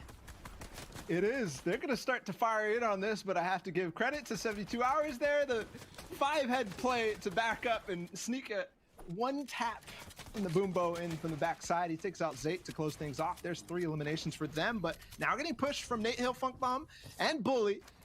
And they had such a good game in their final one, Nate Hill, Bully, and Funk, to actually close things out last week. Potential for them to do it again, but they started off strong as well. They're just going to back out, though, as they realize that it would be a 3 versus 3 and no room for them to go down at this point, because they need every point they can get to stay up there in terms of contention. There in the backsides, Ship, the Roller, and Owl, who were in the top 5, as well as Booga and Avery, who pushed themselves up to, I believe, 8th place around that with that last win. It's all top 10 teams kind of in the running right now. Here's Booga putting down the heavy sniper shots. He's not going to find anything. This has been an action-packed final game, guys, as everyone is playing for first place. The difference at the top was just a mere single-digit points. We're talking a single elim, a second elim. Look at the leaderboard right there. We saw Zate and them fall to the hands of Nate Hill, Bully, and Funk Bomb. So it shows you if they picked up any elims, how close it could be. As it was only a 2-point swing at the very, very top. There's 3 teams right now with 41 points tied, guys. I would typically try to do the math for every team involved in getting towards the top 1, but there's no chance I can do it with so many teams so close together. And keeping track of all that is going to be very difficult, but all the players are trying to do their best to push up. Commandment, Bizzle in a good spot. Emad, look at this split from them. They're controlling a lot of space on this central mountain range north of Misty Meadows, and that could be huge for them. Potential for them to grab drops, to grab shots on players. You'd see different spots in the zone if potentially it goes in certain directions, but also just looking to put an impact on everybody. Look in the distance, Acorn, Jack, and Ewok, they're back together. They got that reboot off, and it did not get chased down, I believe, from Young Calc and crew. Yes, they're still following. They're still close by. Bucky's up. They got the full, they must have traded reboots to the agency or something, because Macwood, sorry, is up. And the Roller gets sniped in the background. No, that's Owl. Same team, though. Huge impact on the leaderboard, and going forward, how they stay up in this. Dubs and Mega still up, too. Here's Has the Great, who we saw the fight between them and Zate and Saf. And Stretch, the run for that team out and done for. But all right, we have more to be had here. This Has the Great, Mikey, and 72 hours here. This loadout is super powerful right now. And that's scary for a team to have coming into that end game. That's the high ground shifter right there. Let's get the little wide shot here. Remember, they have to make this rotate here. It's already revealed itself. So the ground and pound is going to be happening sometime soon. Here's Edgy, AV, and chat. You can see that we get to jump in with them right now as they're looking around just on the outer edge of the zone right now, barely into safety. They actually end up using a launch pad, not trying to waste anything. Oh, I can see about 4 in the inventory, okay, of Has the Great. So they came up big with the elims right there. And they managed to gather a bunch as I see Ewok fall in the feed. Yep. So that's it for That- Jack, Acorn, and Ewok. That finally they traded a couple eliminations, or knocks at least. Finally, Bucky, Macwood, and Calc do come out on top, and they should be able to get the revives. Those zones started moving right after that, so who knows if they can pick them back up and come into the end game with 3 people. But a lot of teams still in that situation. Mikey and crew putting some pressure on Owl and Ship, and they didn't really get that much space. Curious if the rotation still needs to come in. No. Meanwhile, Bucky falls, so all that work done for nothing, and I don't believe that they're going to have much to work with because they've invested so much in that fight on the backside. But again, they needed a big game to claw themselves back up to the top. So very important for them to do anything they can. Reverse 2K, Summer and Graska again still alive. Bizzle, they've gotten, what is this, an elimination? They've possibly free loot right here, possibly a drop as well. Double RPG potential, 2 gold ones as well. So that could be huge if they get and manage to take high ground, and also potential for them to use that to take it. That's right. And look, we're looking at 2 teams that are quite literally tied on the board side by side, guys. If they do end up engaging onto one another, that's it. That's the throw of the competition. We'll see. Reverse, Graska, Summer just nearby. They were very much aware of Bizzle, Commandment, and Emad. I mean, they didn't catch this Elim, so it could have been Reverse's, Graska, and Summer's points right here to be had. Let's see, though. They're trying to see if they can line up the heavy snipe RPG. You can see they're just peeking over nearby. The ball has been marked, or the zone's been marked. They don't have the zone. They have to go all the way across. I don't think they're going to end up launch padding this. It could be such a huge risk. They're going to be going off the mountain. Here's your leaderboard, guys. Cap, Edgy, and AB are also up there, and they're still in this game. So your top 3 teams in first place are still in, Bala. Oh my goodness, and even top 5 is Nate Hill, Bully, and Funk as well. They're going to try to make their way in. Yes, they use a launch pad. They land on top of Has the Great and crew, but starting to crank for heights. There's a team who does not want any of that. They get beamed in the back. Nate Hill, solo HP, still has a grappler, so don't have to worry about taking height just yet. I'm wondering if they have any other power weapons. It's Vivid, Ninja, and Kalaza who have taken it from them. Potential for them. Again, after so many times up on the high grounds, to have something come off of this. Nick K30 is back in this game, by the way, but does end up falling as they fight again. No, this might be old leaderboard, but regardless, 72 hours possibly in there too. Commandment, E-Man, you've been pointing them out all day. They're still up. And take a look, guys. This wide shot here gives you a good idea of who's still in the game right here, as things are getting crazy right now. We're approaching that first full moving. We'll know in 8 seconds. The pressure, though, from Innocent Scoped and Assault here on the mid ground of Ninja, they just have not stopped pressuring these teams in the middle of the pack here. Colosso and Vivid are now having to lower themselves off that layer there, getting away from the pressure. And so much material expended, so much resource divvied into this fight to not find anything is so unfortunate. Launch pads are going out, though. The zone reveals itself. Take a look. Edgy, AV are at the front of the zone. Remember, 41 points here. Well, actually, they might be on the back half. Look at the rotate they're already making out of the outside. Remember, chat, so good at deciding and choosing when to rotate. One of the better ones at taking that risk there. Innocence and Scope still up, by the way. There's Commandant, Bizzle, and Emad looking to use those launch pads that they accrued. Don't forget how many llamas they had up in close to Pleasant Park. And now time to start building up. Don't forget they have those RPGs too. They're gonna land. Nice catch by Colazo into Ninja. They're starting their mid-ground tarp. There's a minigun in play too. Nate Hill, Bully, they do land safely on mid-ground. And Scoped and Innocence again on height.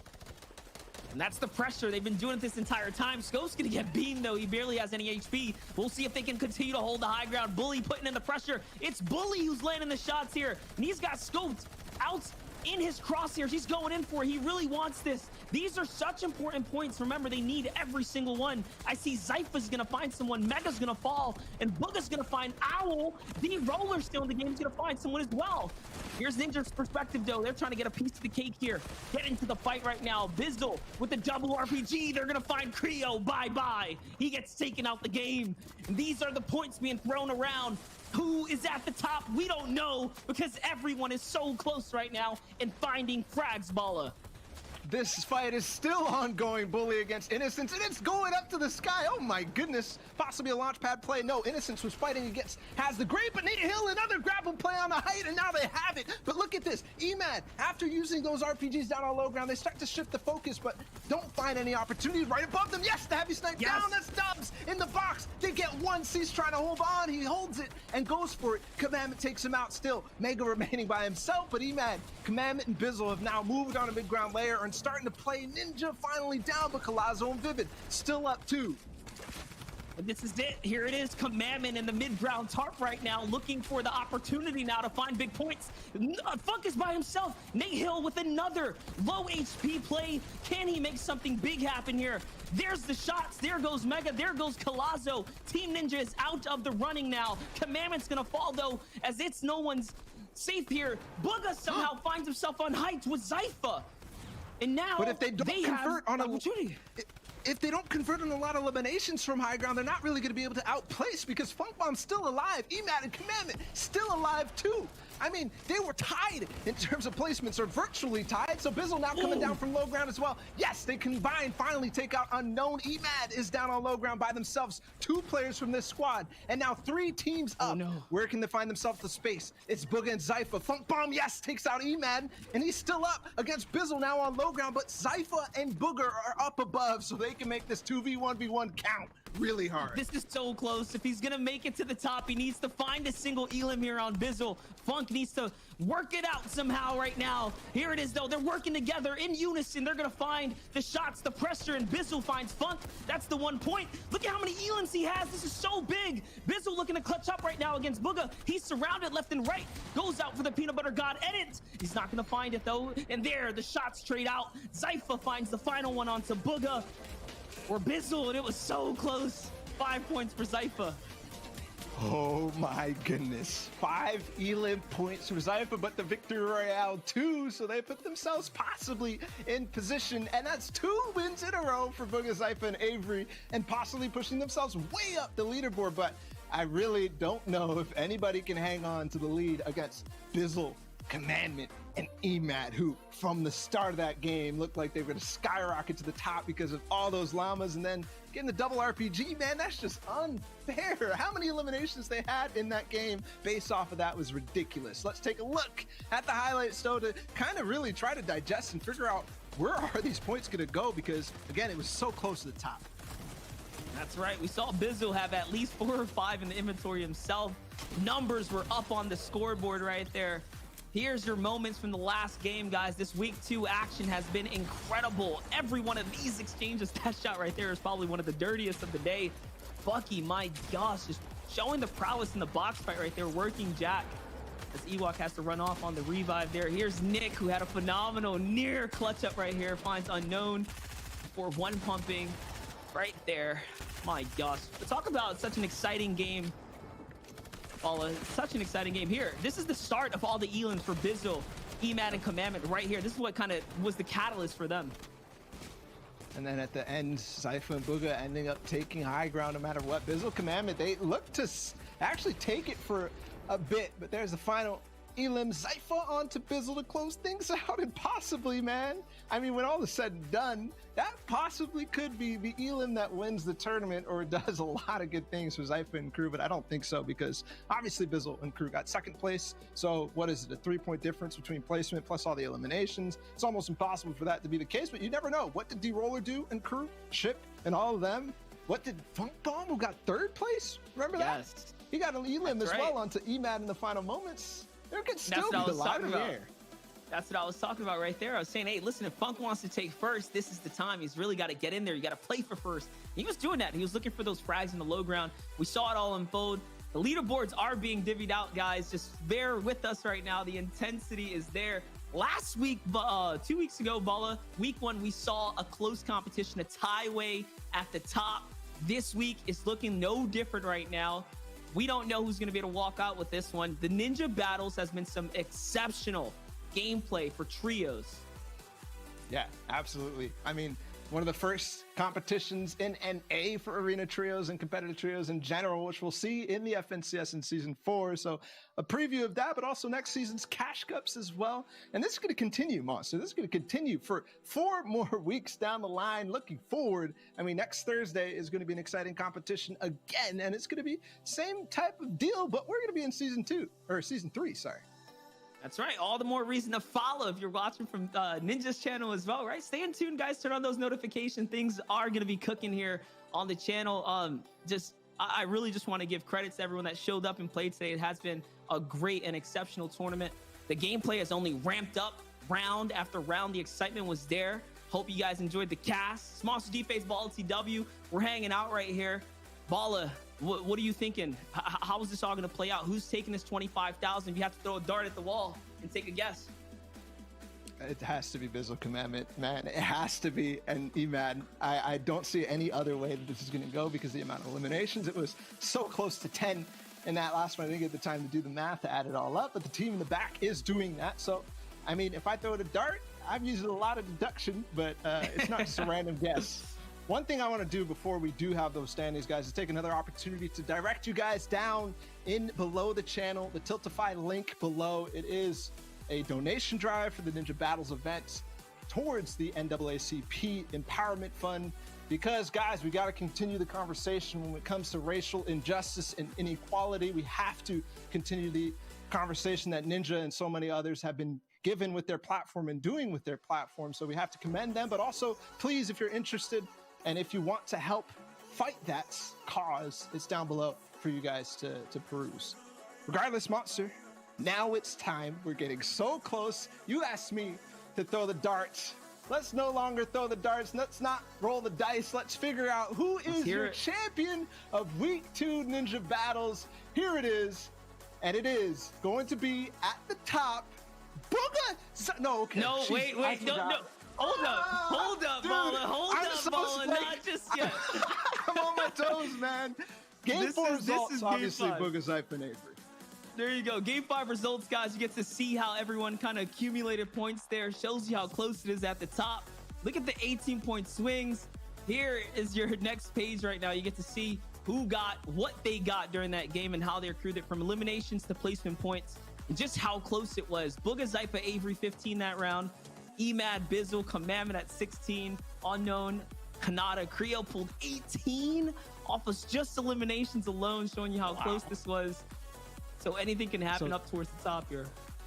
Yeah, the 16 points is what Emad and crew got. Remember, they were up in that in terms of tied, so there's no chance. I think we've kind of spoiled the results. We kind of know exactly how that's going to unfold with the Game 5 results, so no matter what, things were so good, though. Things were so fun in this last Game 5. You mean, you saw Macwood and Bucky get those 4 points, but here it is, finally, Monster, the final and overall results of Week 2 of Ninja Battles.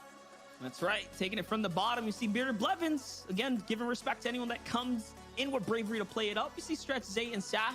1 and 17 points there. Cease, Dubs, and Mega. 17, not too bad as well, considering they were taken out so many times in that early game. Cypher, PK, Hogman, Benny. As we roll on to 11 through 15 now, you see Ewok, Acorn, and Jack, a team that I was excited to see kind of perform here. Big moments from them. Great gameplay just all across the board here. 100%. You definitely got to give it to them. Ninja did push up towards that top 12 or top 15 at least in that one.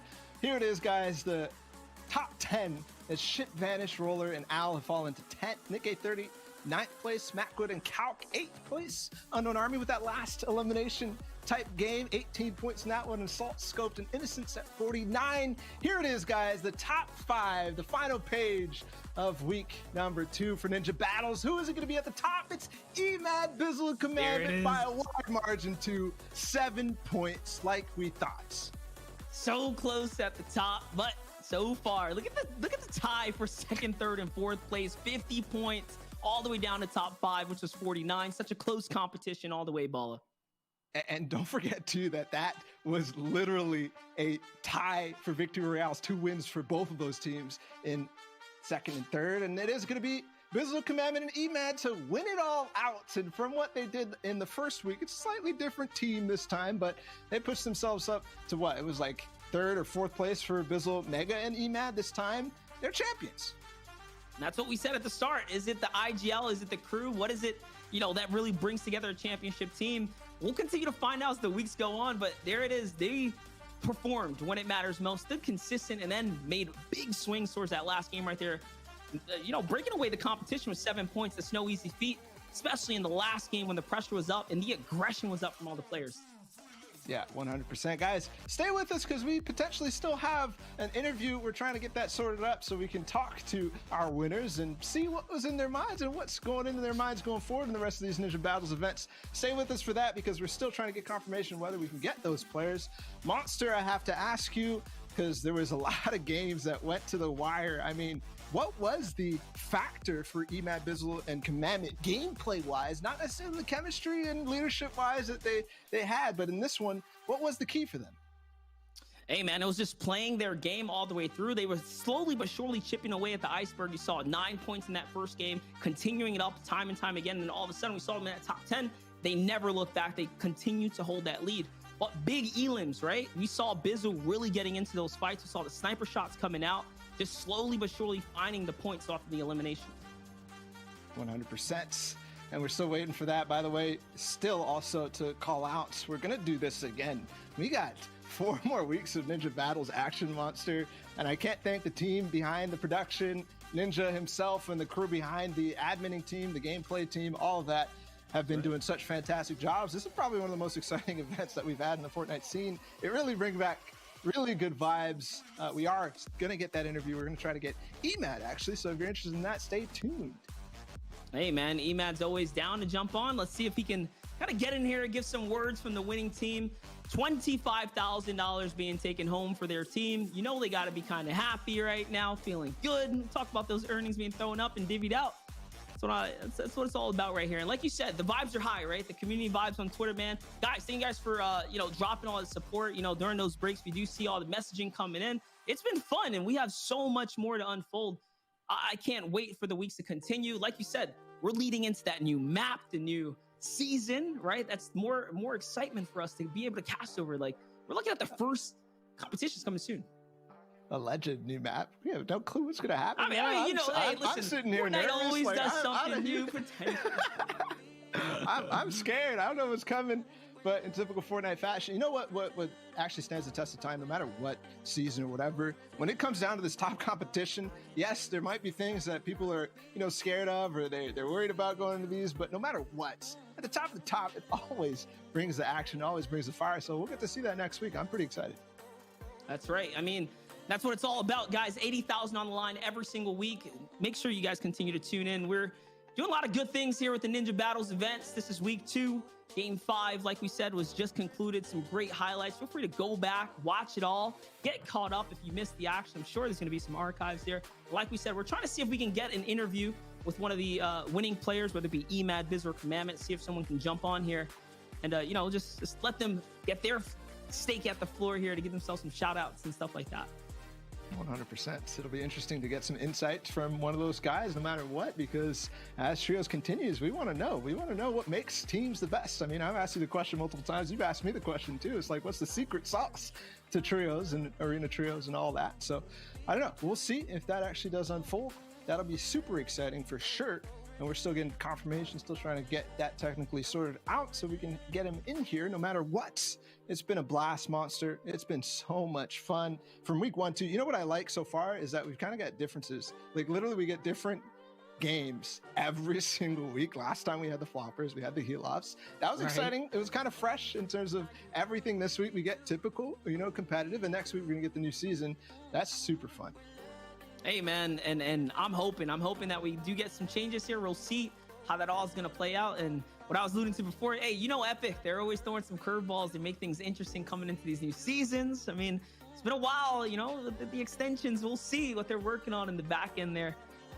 Just, again, it's going to be all good fun. It's going to be the community coming together. These team captains putting together some new teams. We saw quite a refreshing mix up a little bit here. We called it snaking at the start as players were kind of shifting around from squad to squad, but it's still the best of the best, right? And that's what makes the competition so fun.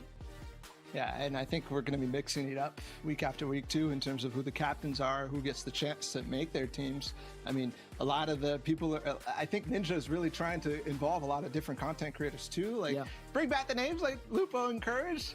I would definitely encourage them to come join in Ninja Battles because this is a fun time week after week, no matter what is going on.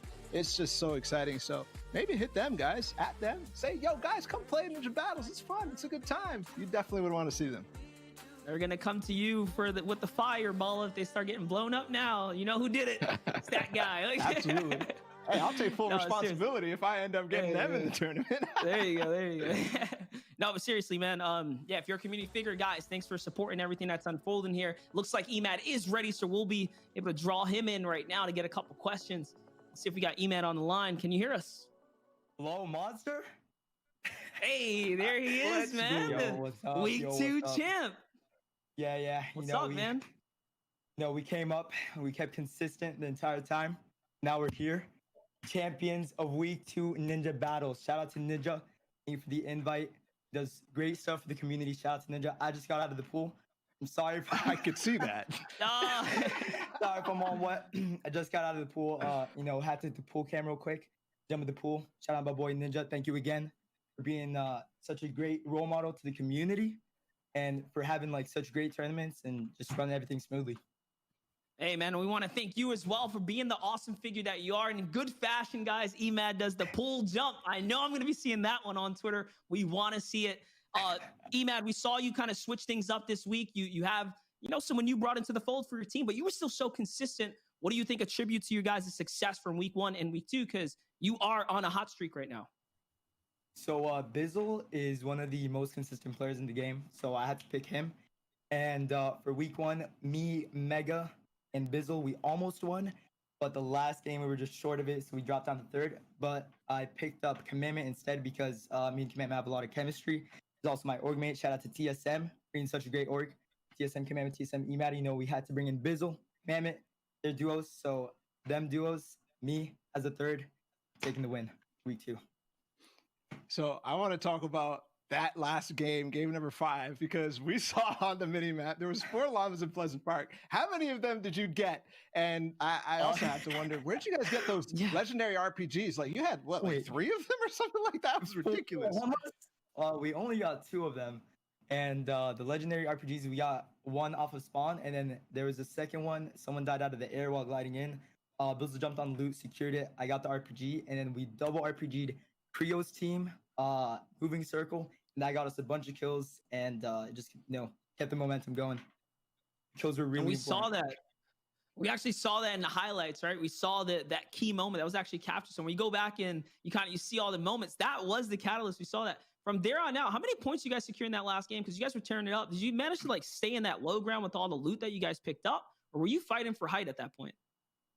We were just keeping mid ground, just staying away from all the psychopaths. Just staying mid ground, just keeping our composure. We were getting RPG from height a bunch of times, but we managed to stay together, and that was the most important thing. We were together the entire time.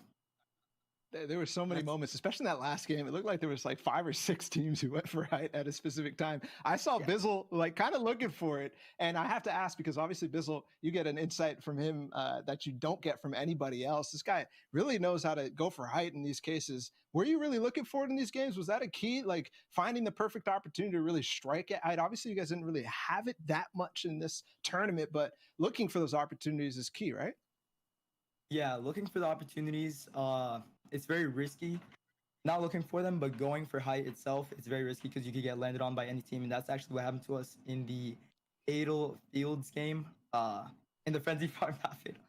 Shout out Chapter 1. in the Frenzy Bring Farm back Lazy game, Links. bring back Lazy Links. So Bizzle looked for height, and we had it at one point, and we got landed on, so we just went back low ground, or mid ground. Sorry. We were just keeping mid ground just to stay consistent. That was some really awesome gameplay from there. Obviously, you guys champed out. You played really well. Emad, I want to give you the floor here to shout out any projects you're working on, your socials. Let people know where they can find you, because I'm sure, it must have been amazing to watch from your POV. I don't really want to shout anything else. Anything else, just EmadGG everywhere. But I just want to say for everyone to stay safe during these crazy times, and to just be safe, you know, stay strong. That's all I got to say. Thank you. Thanks for that message, bro. GG's Only, man. Congratulations. We'll see you GG's Only. possibly next week. See if you can come back Hey, for guys. GG's Only. See you next time, you mad. Peace.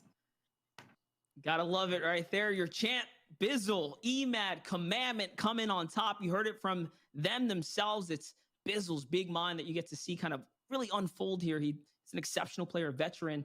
Maybe next time we'd love to see everyone kind of hop on in here. Get in there, boys. But regardless of what, Balla, I'm going to give you the floor really quickly before we sign off here.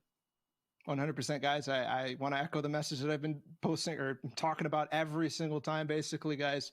There is a Tiltify link down below if you're interested in supporting the cause about fighting racial and inequality and injustice, specifically in terms of police brutality. So don't forget that's down below, the NAACP Empowerment Fund, thanks to Ninja Battles. So make sure to keep an eye on that. Monster, it's been a blast. Thank you to everybody. Always fun casting with you. And this was just honestly insane.